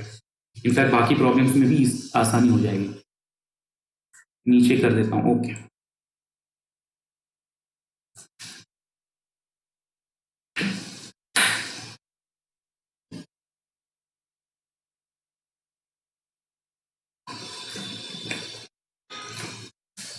मैं ना ऐसी जगह में रहता हूँ जहाँ पे बहुत ज्यादा नॉइज होता है। मेरे घर के सामने रोड है, हमेशा horn P P P P बजता रहता है।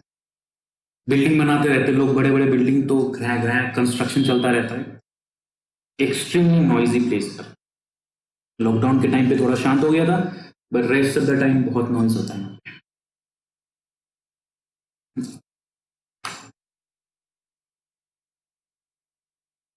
ठीक है, can I move to the next problem? क्या मैं नेक्स्ट प्रॉब्लम में आगे बढ़ूं? क्योंकि अगर ये टॉपिक तुम्हें ठीक से समझ में आ गया तो नेक्स्ट बाकी चीजों में भी वही डिस्कस करूंगा, लेकिन थोड़ा सा मैं इतना ज्यादा टाइम नहीं लूंगा चीजों को डिस्कस करने में। डायरेक्ट मैं एकदम स्ट्रेट फॉरवर्ड बता दूंगा, आपको समझ में आ जाएगा। ठीक है, तो let's move. This was the first problem. First problem simple harmonic motion. Let's look at two three other problems. ठीक है, so what is the second problem? Second problem जो है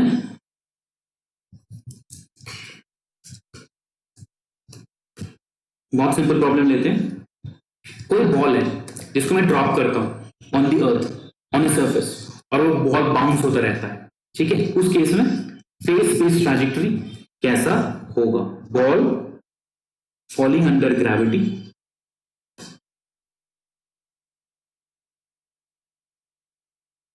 ball which is falling under gravity and bouncing on the floor elastically bounce back हो रहा है। ठीक है, मतलब इलास्टिकली मतलब इलास्टिक कलिजन मतलब द बाउंस होने से पहले जितना काइनेटिक एनर्जी, बाउंस होने के बाद भी उतना काइनेटिक एनर्जी रहेगा। इसका मतलब E is equal to constant. सबसे पहली बात, टोटल एनर्जी कांस्टेंट रहेगा, no dissipative force, no drag force, nothing, pure gravitational system और इलास्टिक कलिजन। तो तुम्हारे पास एक सिस्टम है, ग्राउंड है, एक बॉल है जो नीचे गिर रहा है और गिरने के बाद बाउंस बैक करता है, फिर गिरता है, फिर ऊपर जाता है, फिर गिरता है, फिर ऊपर जाता है, ये कंटिन्यूसली चलता रहता है क्योंकि इलास्टिक कोलिजन है, एनर्जी लॉस नहीं है, तो ये पूरा प्रोसेस जो है कंटिन्यूसली बाउंस होता रहता है, बाउंस होता रहता है, बाउंस होता रहता है। It is not a practical situation. Practical situation में इलास्टिक कोलिजन नहीं होता है, बॉल का जो काइनेटिक एनर्जी वो धीरे धीरे कम होता रहता है आफ्टर एवरी कोलिजन, और वो बाद में ग्राउंड में गिर जाएगा, और ड्रैग और रिसिपेटेड फोर्सेस भी रहते हैं। But in an ideal case scenario this is what it is, elastic collision and no drag forces involved. Let's suppose your positive x axis is this one, ये है तुम्हारा पॉजिटिव एक्स एक्सिस ऊपर की तरफ, ठीक है। So this is x is equal to 0, ऊपर की तरफ पॉजिटिव एक्स एक्सिस है। तो ये सिस्टम जो है बहुत ही इजी है। पैराबोला होगा, yes Manish you are absolutely correct, parabola होगा, बट मैं इक्वेशन को डिराइव कर देता हूं, then it will be easy. So same method follow करेंगे। सबसे पहले हम क्या करेंगे, सबसे पहले जो है लैग्रेंजियन क्या है, यहाँ पे लैग्रेंजियन की जरूरत नहीं है, फिर भी बाय हैबिट में लिखे जा रहा हूँ। L is equal to half m x dot square minus, यहाँ पे कितना होगा, if this is equal to x तो mgh, सो mgx, ऑलराइट। तो ये हो गया तुम्हारा Lagrangian which is nothing but t minus v। अब मैं हैमिल्टोनियन डायरेक्टली लिख रहा हूँ यहाँ पे, ठीक है, जैसा हिमांशु ने बताया था, t plus v, h is equal to t plus v, directly मैं लिख रहा हूँ, which is equal to now what is t in terms of momentum, t square upon 2m, ठीक है, px स्क्वायर, तो px स्क्वायर अपॉन 2m, ये भी मैंने डिराइव किया स्टार्टिंग में, plus mgx, right? So this is basically, and again energy is constant, energy is constant, energy is constant, and this is equal to total energy, right? This is equal to total energy. So or I can write that mgx plus px square upon twice m is equal to total energy, or I can write again x upon e by mg plus ex square upon 2me is equal to 1, ठीक है, और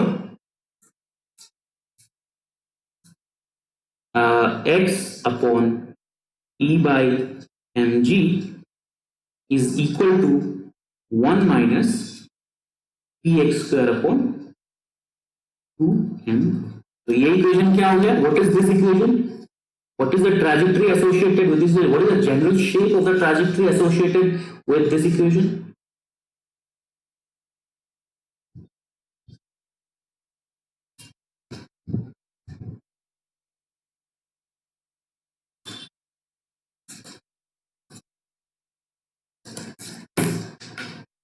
So general trajectory associated with this equation is parabola, right? As Manish and Sanjay have said, it is parabola. x is equal to y square है ना, 1 minus को भूल जाओ, वो तो कांस्टेंट है, x is equal to y square वाला expression है यहाँ पे, जो पैराबोला, ठीक है। अब वो ट्रेडिशनल पैराबोला हो कि ना हो, जैसा हम नॉर्मली ड्रॉ करते हैं, तो वो हमें नहीं पता, ठीक है।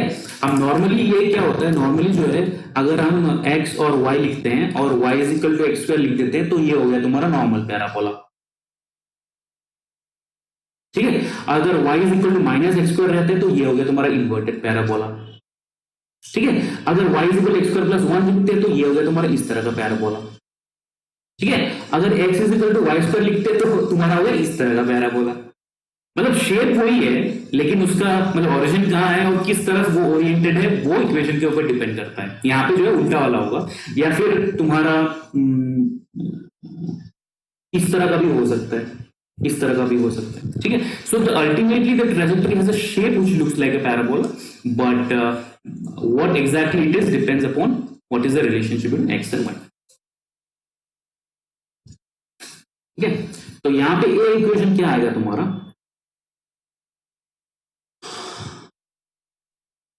ये इक्वेशन तुम्हारा आएगा, लेट मी ड्रॉ। यहाँ पे पोटेंशियल को ड्रॉ करने की कोई जरूरत नहीं है,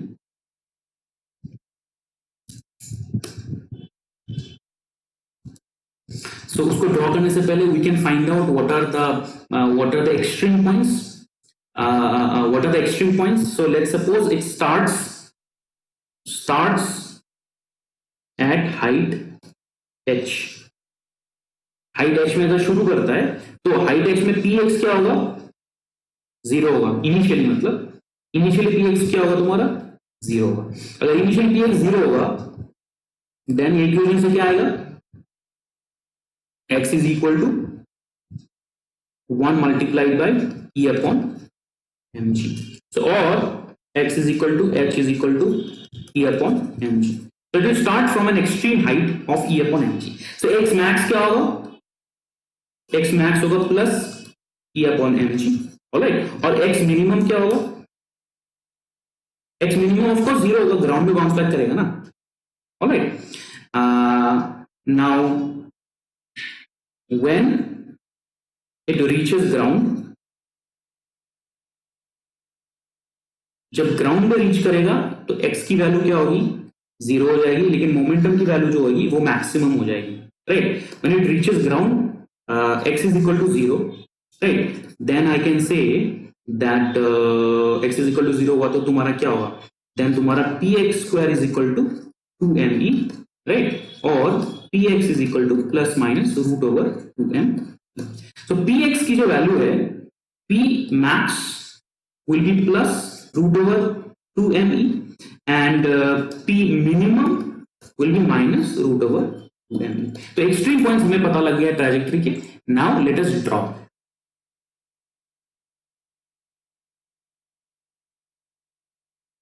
yes Manish, you are correct.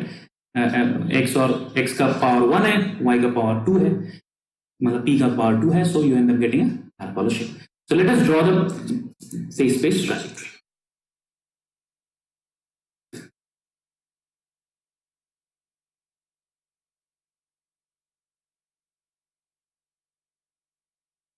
ये हो गया तुम्हारा px का लाइन,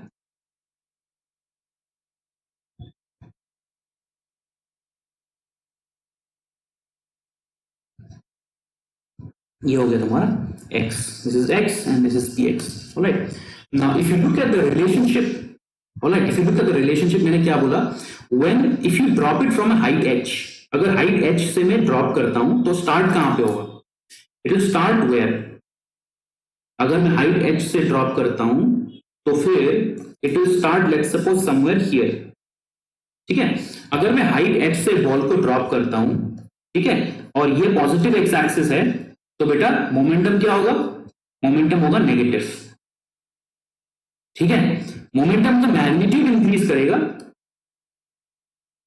मोमेंटम का जो मैग्नीट्यूड इंक्रीज करेगा, जैसे जैसे बॉल ड्रॉप करता जाएगा, गिरता जाएगा, उसका वेलोसिटी इंक्रीज होगा, उसकी मोमेंटम जो है बढ़ती जाएगी, लेकिन उसका टोटल एक्सप्रेशन में जो क्वांटिटी होगा वो होगा नेगेटिव। और तो यहां पे लेट्स सपोज पी मिनिमम इसको लिख देते हैं,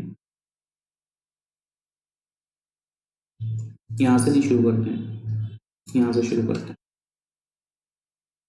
तो ये 4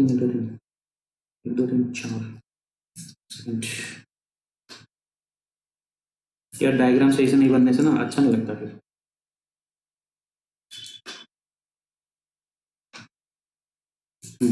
इसमें थोड़ा और ऊपर बना देता और नीचे बना देता। तो मोमेंटम क्या है तुम्हारा, मोमेंटम जो है यहाँ पे ये पी मिनिमम, पी मिनिमम, और ये हो गया let's suppose P maximum, P max, ये हो गया तुम्हारा पी मिनिमम। तो जब बॉल नीचे गिरेगा तो फिर you end up getting this kind of a graph. But the moment the ball reaches the ground, the moment the ball reaches the ground, क्या होगा, सडनली जो है मोमेंटम का डायरेक्शन चेंज हो जाएगा। जैसे जैसे वो बॉल ग्राउंड पे अप्रोच कर रहा है, मोमेंटम नेगेटिव है, नेगेटिव है, नेगेटिव है, the moment it bounces back, momentum becomes positive, is negative, momentum is positive, but magnitude is same. Magnitude यहां पे क्या होगा, √2me, और यहाँ पे क्या होगा, √2me।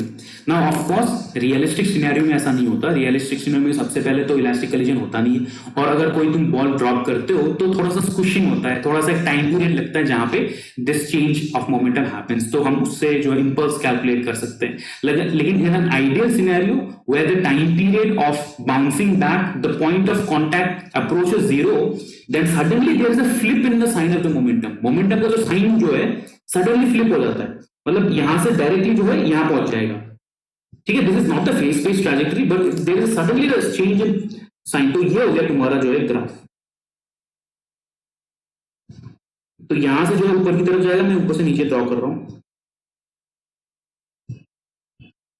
So at the point of contact with the surface, in a very small instant in time, there is a flip in the sign of the momentum, और उसका डायरेक्शन चेंज हो जाता है। Now ball is moving in which direction, अब जो है ball ऊपर की तरफ जा रहा है। बॉल ऊपर की तरफ जा रहा है तो क्या हो गया, एक्स इंक्रीज हो रहा है, लेकिन मोमेंटम डिक्रीज हो रहा है।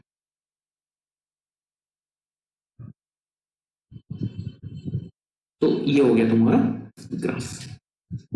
So this is the phase space trajectory associated with the ball which bounces back from the floor over and over again in an elastic collision, and this is the graph. अब तुम कहीं से भी शुरू करो, at whatever point you start, this is the direction of arrow.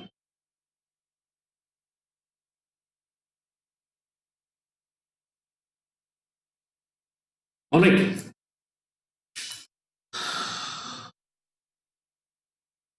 तो इसको मैं रब कर रहा हूं। Let's move ahead to the next problem. इसमें कोई दिक्कत वाली बात नहीं है। अब तुम ये बोलोगे सर अगर इलास्टिक कलिजन नहीं है तो क्या होगा, वो भी मैं बताऊंगा, थोड़ी देर में बताता हूँ। पहले मैं एटलीस्ट जो कंजर्वेटिव सिस्टम है उनके लिए डिस्कस कर लेता हूँ, फिर डिस्ट्रीब्यूटिव फोर्सेस के लिए मैं अलग से डिस्कस करूंगा। तो ये हो गया तुम्हारा ball falling under gravity on the floor elastically. यहाँ पे एनर्जी कांस्टेंट है अगर इलास्टिक मोशन है, और इसका इक्वेशन ऑफ मोशन है, it gives you the shape of a parabola. Parabola का शेप ऐसे आएगा, और मैं एक्सट्रीम पॉइंट्स को कैलकुलेट कर सकता हूँ बाय ये जो मैंने यहाँ पे किया है, ये x max x minimum p max p minimum यहाँ से कैलकुलेट किया है। सो यहाँ पे basically p max is simply equal to plus root over 2me, where E is the total amount of energy and this is simply equal to minus root over 2me, और x का जो height है x max is equal to height is equal to E upon total energy upon mg. Alright, so this is basically your values and the direction of arrows will remain the same. Let us move ahead to the next problem. Symmetric क्यों नहीं बना Suvinder? Symmetric मतलब क्या?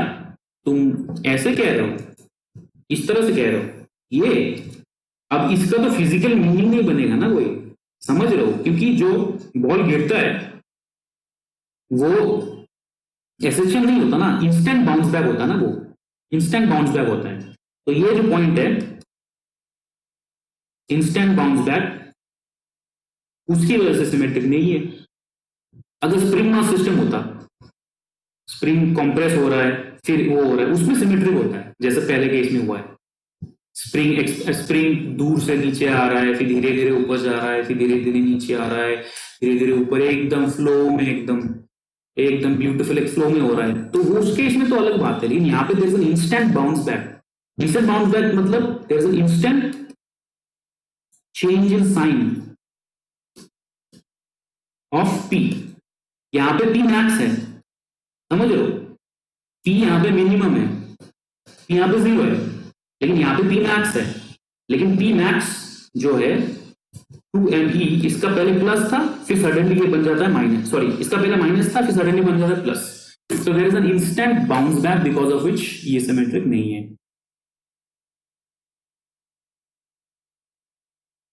अरे बेटा एक मेरे को चीज बताओ, ये तो सिंपल चीज है, ये बॉल आया ग्राउंड को हिट किया, ठीक है, तो यहां पे पी मैक्स क्या है 2m अपॉन ई, यहां पे वी मैक्स है ना, वी मैक्स है ना। तो बॉल जब ऊपर जाएगा बाउंस बैक होगा, तो यहां पे वी यहां पे वेलोसिटी क्या होगा, लेट्स सपोज वी है यहां पे v1, तो इलास्टिक कलिजन में यहाँ पे अगर ये v1 है नीचे हिट करने के टाइम, और यहाँ पे बाउंस बैक होने के बाद v2 है, तो v1 is equal to v2 है ना, half m v1 square is equal to half m v2 square है ना। तो जिस मैग्नीट्यूड और वेलोसिटी के साथ ये ग्राउंड को हिट करेगा, उसी मैग्नीट्यूड और वेलोसिटी के साथ ये ग्राउंड से बाउंस बैक होगा। तो मैग्नीट्यूड ऑफ मोमेंटम भी सेम ही रहेगा ना, जिस मोमेंटम के साथ ये ग्राउंड को हिट करेगा उसी मोमेंटम के साथ ये बाउंस बैक होगा। तो magnitude at the floor remains same, velocity magnitude at the floor remain same. तो सिर्फ को भी मैं इंग्लिश में लिख रहा हूं, only direction of P vector changes. पहले वो नेगेटिव एक्स एक्सिस की तरफ था, अब वो पॉजिटिव एक्स एक्सिस की तरफ से। तो इसलिए पहले वो यहां पे था जब वो हिट किया, और उसके बाद जो पहुंचा इसका वैल्यू बन गया यहां पे। So this is something that happens in an ideal scenario instantly. अब समझ आया? हाँ Jitu, you are very much correct. Time of contact in an ideal situation हमने यहाँ पे अप्रोचिंग जीरो लिया है, ठीक है। रियलिस्टिक सिनेरियो में तो टाइम ऑफ कॉन्टैक्ट जीरो नहीं होता है, बट यहाँ पे टाइम ऑफ कॉन्टैक्ट हमने जीरो लिया है, ठीक है। संजय सर, पी मिनिमम से डायरेक्ट पी मैक्सिमम कैसे हो गया समझना? ओके सर, एक्स भी चेंज हो रहा है। देखो पॉइंट ऑफ कॉन्टैक्ट में एक्स चेंज नहीं हो रहा ना, यहाँ पे एक्स क्या है? जीरो है, यहाँ पे एक्स क्या है? जीरो है। पॉइंट ऑफ कॉन्टैक्ट में एक्स इज नॉट चेंजिंग, ठीक है guys? Is this fine? Can I move ahead to the next problem? Next problem में आगे बढ़ते हैं यार, बहुत टाइम लग गया इसको एक्सप्लेन करने में। नेक्स्ट प्रॉब्लम में आगे बढ़ते हैं, ठीक है। Alright,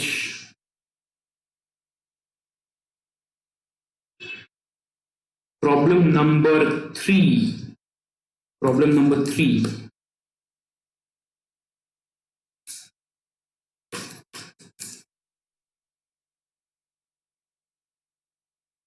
problem number 3 is also very easy. Let us say a particle moving between two walls, v is equal to infinity, walls का जो potential है वो infinity है, on a horizontal surface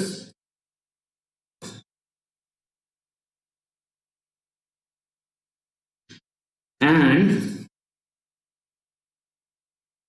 colliding elastically, ठीक है।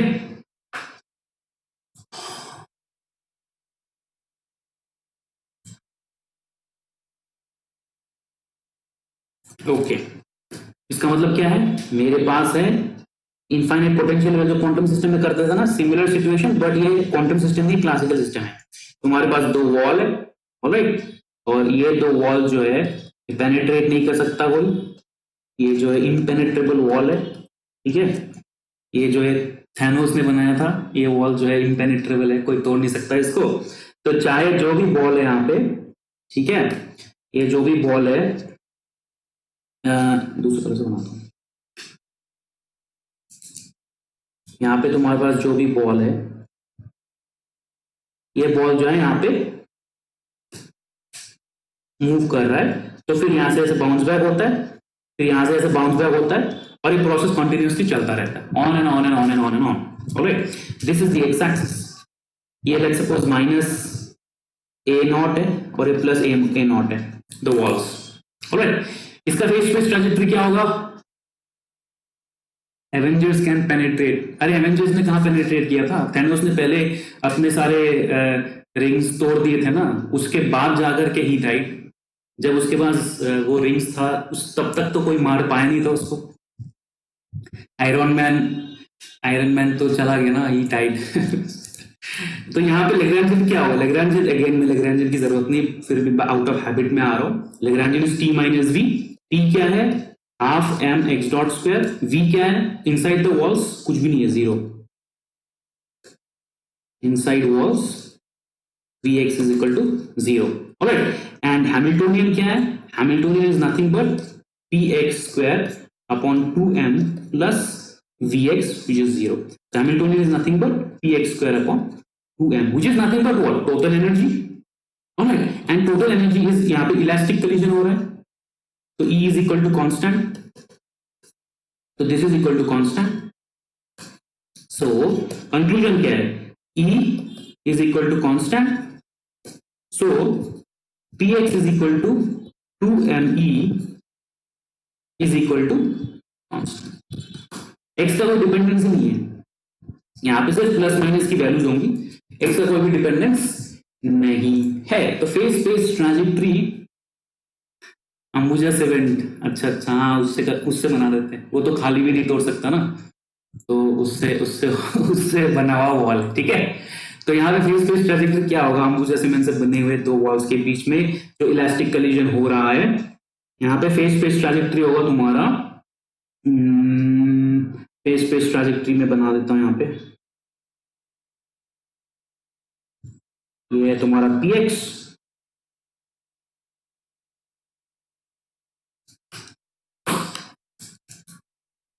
एक दो तीन, एक दो तीन,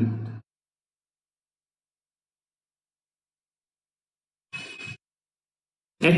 तो फेस फेस ट्रैजेक्टरी क्या है, जब तुम्हारा जो बॉल है, जो तुम्हारा बॉल है वो जब इस डायरेक्शन में मूव कर रहा है, ठीक है, फॉरवर्ड डायरेक्शन में मूव कर रहा है, तो x जो है पॉजिटिव है, p जो है पॉजिटिव है, p की वैल्यू क्या है, p की वैल्यू है √2m। तो तुम्हारा जो हो गया ये हो गया तुम्हारा, ठीक है। सो यहाँ पे px is equal to plus √2m e, ठीक है।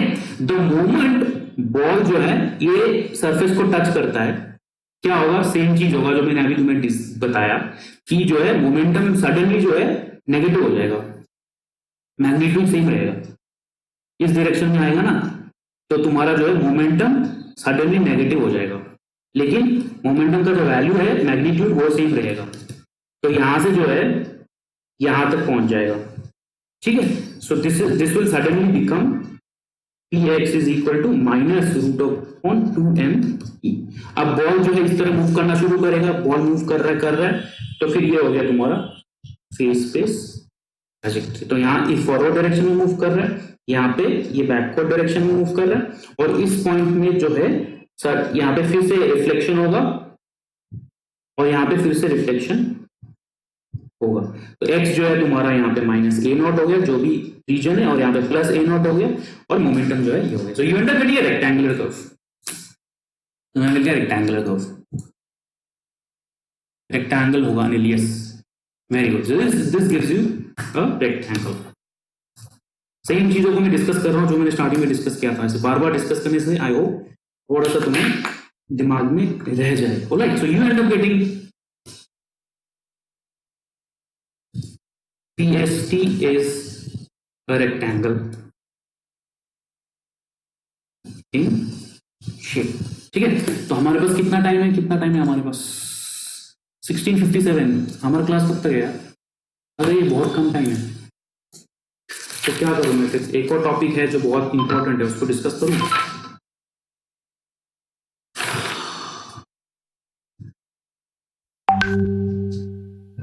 देखो यार, जो नेक्स्ट पार्टिकल है ना वो थोड़ा सा लंबा स्टैंडर्ड प्रॉब्लम है, particle in an inverted harmonic potential, इसको डिस्कस करते करते मुझे पौने घंटे लग जाएंगे, टू बी वेरी फ्रैंक। तो फिर एक काम करते हैं, ये वाला प्रॉब्लम नहीं करते, एक दूसरा छोटा सा प्रॉब्लम कर लेते हैं। अरे छोड़ने की बात किया तो फिर आप लोग एक्साइटेड हो गए, तब से एकदम चुपचाप थे, जब क्लास एंड होने की बात आई तो सडनली एक्साइटमेंट आ गया ना, जान आ गया बॉडी में। कोई बात नहीं, मैं 10 मिनट थोड़ा सा दो छोटे छोटे प्रॉब्लम डिस्कस कर देता हूँ, जो स्टैंडर्ड प्रॉब्लम है उसको मैं एक स्टैंडर्ड प्रॉब्लम को रख देता हूँ अभी के लिए नेक्स्ट क्लास में, क्योंकि वो थोड़ा सा डिटेल में देखना जरूरी है, क्योंकि ये बहुत जरूरी, बहुत ही इंपॉर्टेंट प्रॉब्लम है। इनफैक्ट इसी प्रॉब्लम में जो है आज मैं फोकस करना चाहता था, जो इन्वर्टेड हार्मोनिक पोटेंशियल है, लेकिन टाइम खत्म हो गया, पता नहीं चला कैसे चला गया, टाइम जो है कॉन्ट्रैक्ट हो गया है, डायलेट भी नहीं हुआ। हाँ, तो small problem, coming back to जो मुझे तुमने किसी ने पूछा था, सर यहाँ पे अगर क्या बोलते हैं डैम्प्ड ऑसिलेटर होगा तो क्या होगा, ठीक है, और यहाँ पे अगर जो है इनइलास्टिक कलीजन होगा तो क्या होगा, तो वो दोनों प्रॉब्लम जो है डिस्कस कर लेते हैं। तो फिर यहाँ पे मैं क्या डिस्कस करूंगा अभी थोड़े टाइम के लिए, जो है dissipative systems, dissipative systems. Dissipative systems का मतलब है energy is not constant, E is not constant. Alright, if E is not constant, so for example मैं क्या एग्जाम्पल ले सकता हूं, तो फॉर एग्जाम्पल अगर तुम्हारे पास जो है एक स्प्रिंग मास सिस्टम है, इसको जो है मैंने पानी के अंदर रख दिया,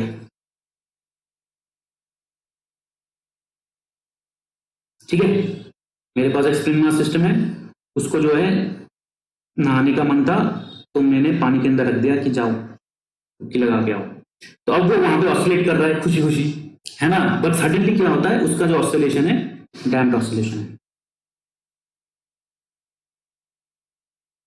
उसने सडनली रियलाइज किया कि मेरा ऑसिलेशन जो है थोड़ी देर बाद खत्म हो जाता है, end up getting damped oscillation. So इस तरह के सिस्टम के लिए जो है फेज ट्रैजेक्टरी कैसे बनेगा,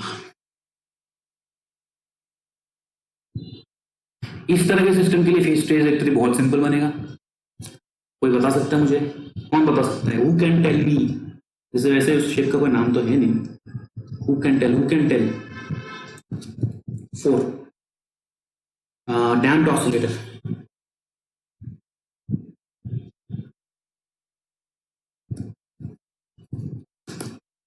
इस तरह के सिस्टम के लिए कैसे बनेगा, who can tell, Manish, yes Manish, spiral, very good, Swagat spiral, Sanjay, spiral, yes yes, very good very good, बहुत अच्छा है, स्पाइरल बनेगा, स्पाइरल ऐसे बनेगा कि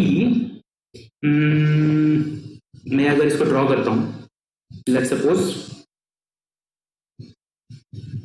फेस पे ट्रैजेक्टरी में ड्रॉ करता हूं, ठीक है, 1 2 3 1 2 3, ठीक है,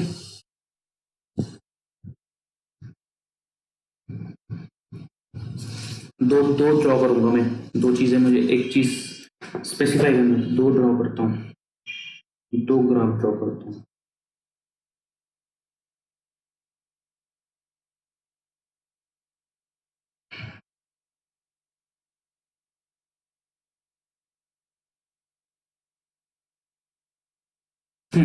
so this is x, this is px, this is x, this is px। now जहां पे डैम्पिंग नहीं था, जहां पे कोई भी डिसिपेशन नहीं था, एनर्जी लॉस नहीं था, जहां पे एनर्जी कांस्टेंट था, उस केस में जो है तुम्हें एक एलिप्स आ गया था, ठीक है,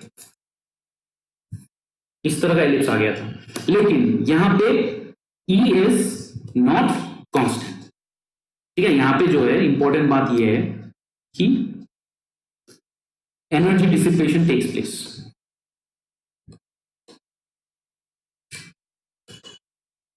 टेक्स प्लेस, ठीक है, तो हमारा मोमेंटम क्या था, P is equal to 2m root over E minus, sorry momentum था plus minus root over 2m E minus Vx, ठीक है, सो यहां पे क्या है, E is constantly decreasing,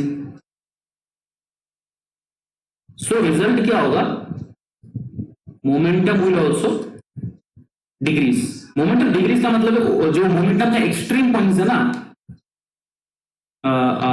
the max momentum maximum P value will slowly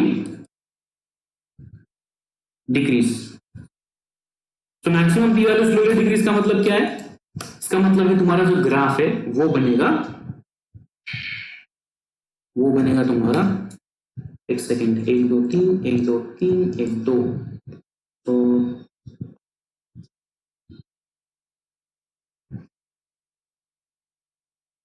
ये अगर तुम्हारा बनता है, उसके लिए सॉरी, ये अगर तुम्हारा बनता है और नो डैम्पिंग के लिए ये बनता है, इसको छोड़ देगा, ड्रॉप कर दूंगा, तो डैम्पिंग के लिए तुम्हारा क्या बनेगा, ये बनेगा तुम्हारा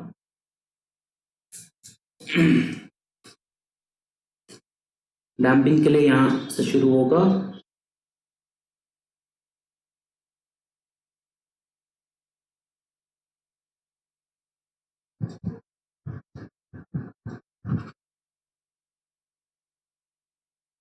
ये स्पाइरल होके, हाँ ये बन गया तुम्हारा डैम्पिंग के लिए, ठीक है, so this is, it starts from here, again direction same, goes here here, आगे ऐसे बढ़ता रहे, मतलब घटता रहेगा,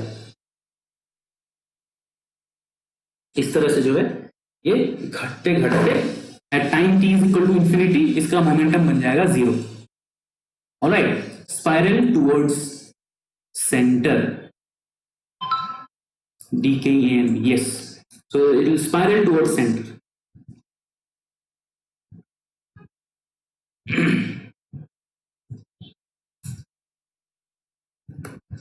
it will spiral towards center. Now मैंने यहाँ पे दो ग्राफ बनाया, राइट? तो दोनों ग्राफ में एक और मैं ग्राफ बनाता हूं और वो ग्राफ बना करके मैं आपको पूछता हूं एक सवाल जिससे आप जीत सकते हो कुछ भी नहीं।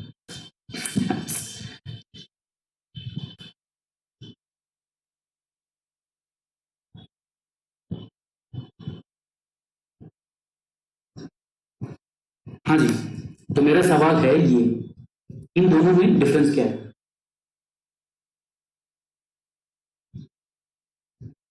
फिजिकल सिस्टम में डिफरेंस क्या है? कौन बता सकता है? 5 करोड़ वाला सवाल नहीं है, ये बहुत सिंपल है।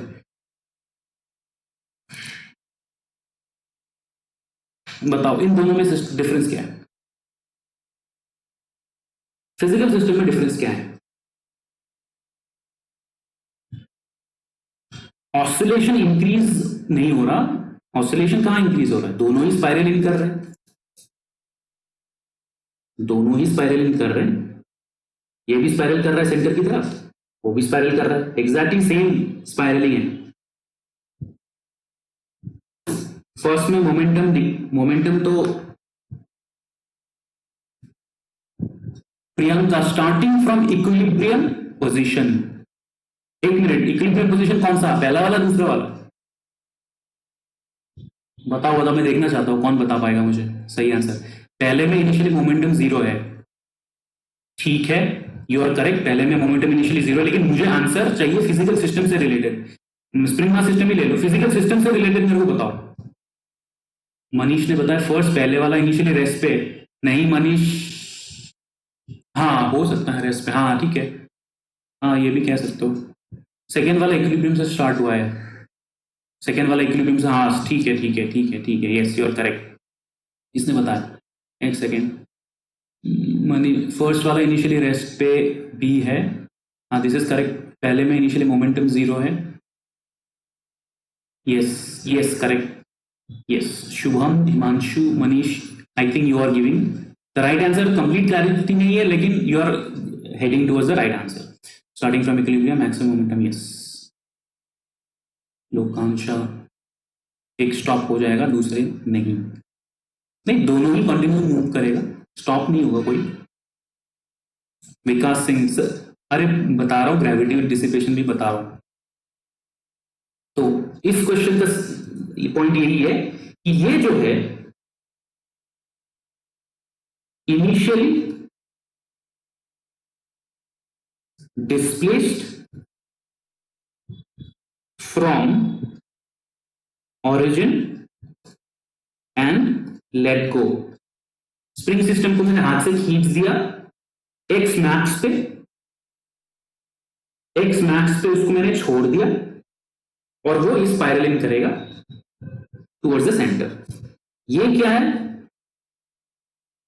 इनिशियली डिस्प्लेस नहीं किया मैंने, इसको डिस्प्लेस नहीं किया मैंने, initially given some velocity from at equilibrium. मतलब मान लो मैंने एकदम एक छोटे से इंस्टेंट पे उसको पुश कर दिया, ठीक है, एकदम at a very small instant मैंने उसको पुश कर दिया जब वो इक्विलिब्रियम पे था, तो मैंने उसको इनिशियल वेलोसिटी दे दिया। तो मतलब मैंने उसको खींच के डिस्प्लेस नहीं किया, बट जब वो इक्विलिब्रियम पे था एक छोटे से इंस्टेंट पे एक झटका दे करके मैंने उसको पुश कर दिया, मैंने उसको इनिशियल वेलोसिटी दे दी। दोनों में यही डिफरेंस है, दोनों का फेस ट्रेजेक्टरी सिमिलर है बट स्टार्टिंग पॉइंट जो है दोनों का अलग है। स्वागत, पहले में स्टार्टिंग से पानी नहीं था और सेकंड में पहले से पानी था। नहीं यार, ऐसा इतना कॉम्प्लिकेटेड नहीं है, दोनों सेम, दोनों में ही पानी था, ठीक है, पानी कम नहीं है, दोनों में पानी था, लेकिन स्टार्टिंग पॉइंट अलग है, इनिशियल कंडीशन अलग है, इनिशियल कंडीशन इज डिफरेंट, ठीक है। इनिशियल कंडीशन फॉर फर्स्ट और सेकेंड। इनिशियल कंडीशन मतलब at t is equal to 0 first case के लिए x not is not equal to 0, ठीक है, एंड v अगर वेलोसिटी मानते हैं v not is equal to 0 and second condition के लिए x not is equal to 0 and v not is equal to non zero. बस यही डिफरेंस है और कुछ डिफरेंस नहीं। एंडिंग दोनों की 0 पे ही हो रही है, हाँ, क्योंकि लैंपिंग है। ठीक है, चलो 5 मिनट है। लास्ट प्रॉब्लम ग्रेविटी में डिसिपेशन। ऑलराइट, ग्रेविटी में डिसिपेशन का प्रॉब्लम कर लेते हैं। ग्रेविटी में डिसिपेशन कैसे होगा? Question point number 5। इसके बाद जो है छुट्टी, क्लास छुट्टी, आप घर चले जाना। वैसे घर पे ही हो, कहाँ घर जाओगे? तो last problem, particle falling on a surface and undergoing inelastic collision. Particle falling on a surface due to gravity and undergoing inelastic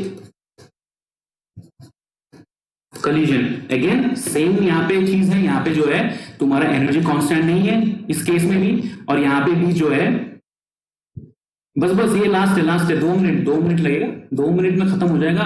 क्यों टाइम वेस्ट करना नेक्स्ट क्लास के लिए? तो यहाँ पे जो है तुम्हारा बॉल है, वो बॉल नीचे आता है, ठीक है ना, इलास्टिक कलीजन होता है यहाँ पे, फिर वो बॉल ऊपर जाता है, बस ज्यादा ऊपर नहीं जा पाता, फिर वो बॉल यहाँ से नीचे आता है, ठीक है, फिर जो है बॉल ऊपर जाता है, बस ज्यादा ऊपर नहीं जा पाता, जैसे रियल के सिनेरियो में होता है, फिर वो बॉल नीचे आता है, फिर वो बॉल जो है थोड़ी देर ऊपर जाता है, फिर ज्यादा दूर ऊपर नहीं आ पाता, फिर नीचे। तो ये जो है इनइलास्टिक कलीजन चलता है, धीरे धीरे आकर के वो रुक जाएगा। समझ लो, इसका मैक्सिमम हाइट डिक्रीज होगा। तो इसमें भी वही है, total energy is not constant. तो इसमें फेज ट्रांजिक्टरी क्या होगा?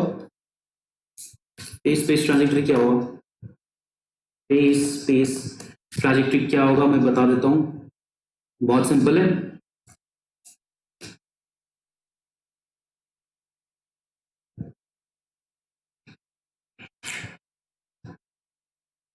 ये है तुम्हारा px,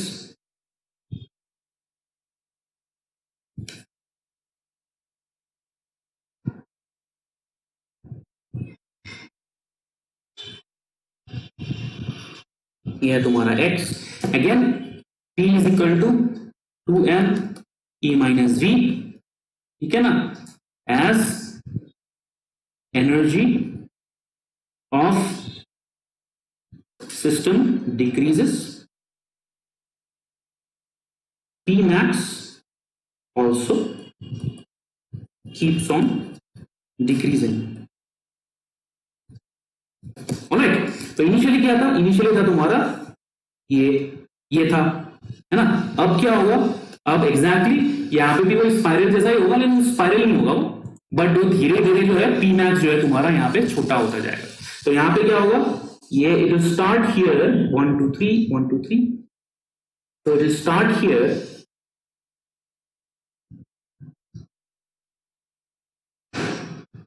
यहां पे जाएगा, ये मैंने गलत बना दिया, अगर यहाँ पे होता तो ये ऐसे जाएगा,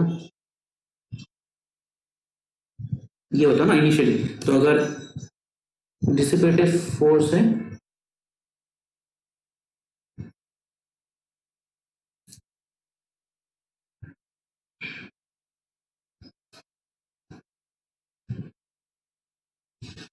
जब बाउंस बैक होगा तो मोमेंटम की वैल्यू जो है फर्स्ट बाउंस में पहले तो था 2me था ना इनिशियली, बट जब बाउंस बैक होगा उसकी वेलोसिटी सेम नहीं रहेगी, मतलब उसका मोमेंटम जो है मैग्नीट्यूड सेम नहीं रहेगा, तो यहां तक जाएगा, फिर दोबारा ऐसा है। तो you end up getting this kind of a graph. ऐसे जो है will keep on going on and on and on and on and on. Right, in fact मैंने यहाँ पे थोड़ा गलती कर दी। क्या गलती कर दी? बहुत बड़ी गलती कर दी। स्टार्टिंग तो हाइट से होगा ना, यहां से स्टार्टिंग होगा, बड़ा बना देता हूं इसको थोड़ा सा।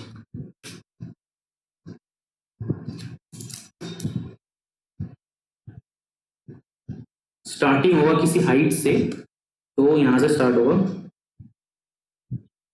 फिर जाएगा यहां तक,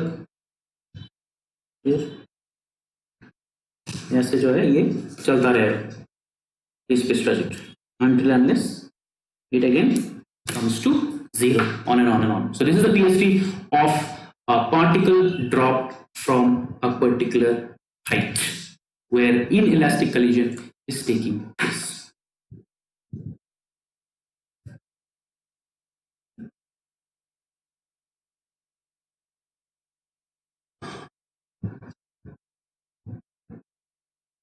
Yes, Manish, you are correct. You will get a family of parabola. All right.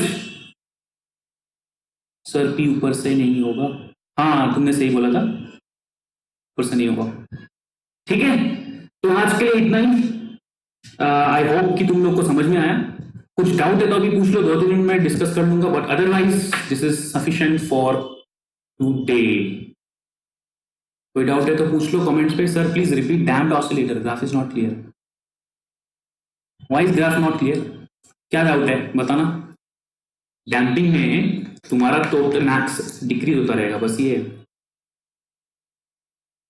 ठीक है, अगर एक्स मैक्स यहाँ पे था, एक्स मैक्स यहाँ पे था, तो नेक्स्ट टाइम यहाँ पे पहुंचेगा, फिर नेक्स्ट टाइम यहाँ पे पहुंचेगा। ठीक है, मतलब ऑसिलेशन का एम्पलीट्यूड जो है धीरे धीरे डिक्रीज करेगा। यहाँ पे ऑसिलेशन का एम्पलीट्यूड पहले यहाँ पे था, फिर यहाँ पे, फिर यहाँ पे डिक्रीज कर रहा है, स्पाइरलिंग इनवर्ड्स।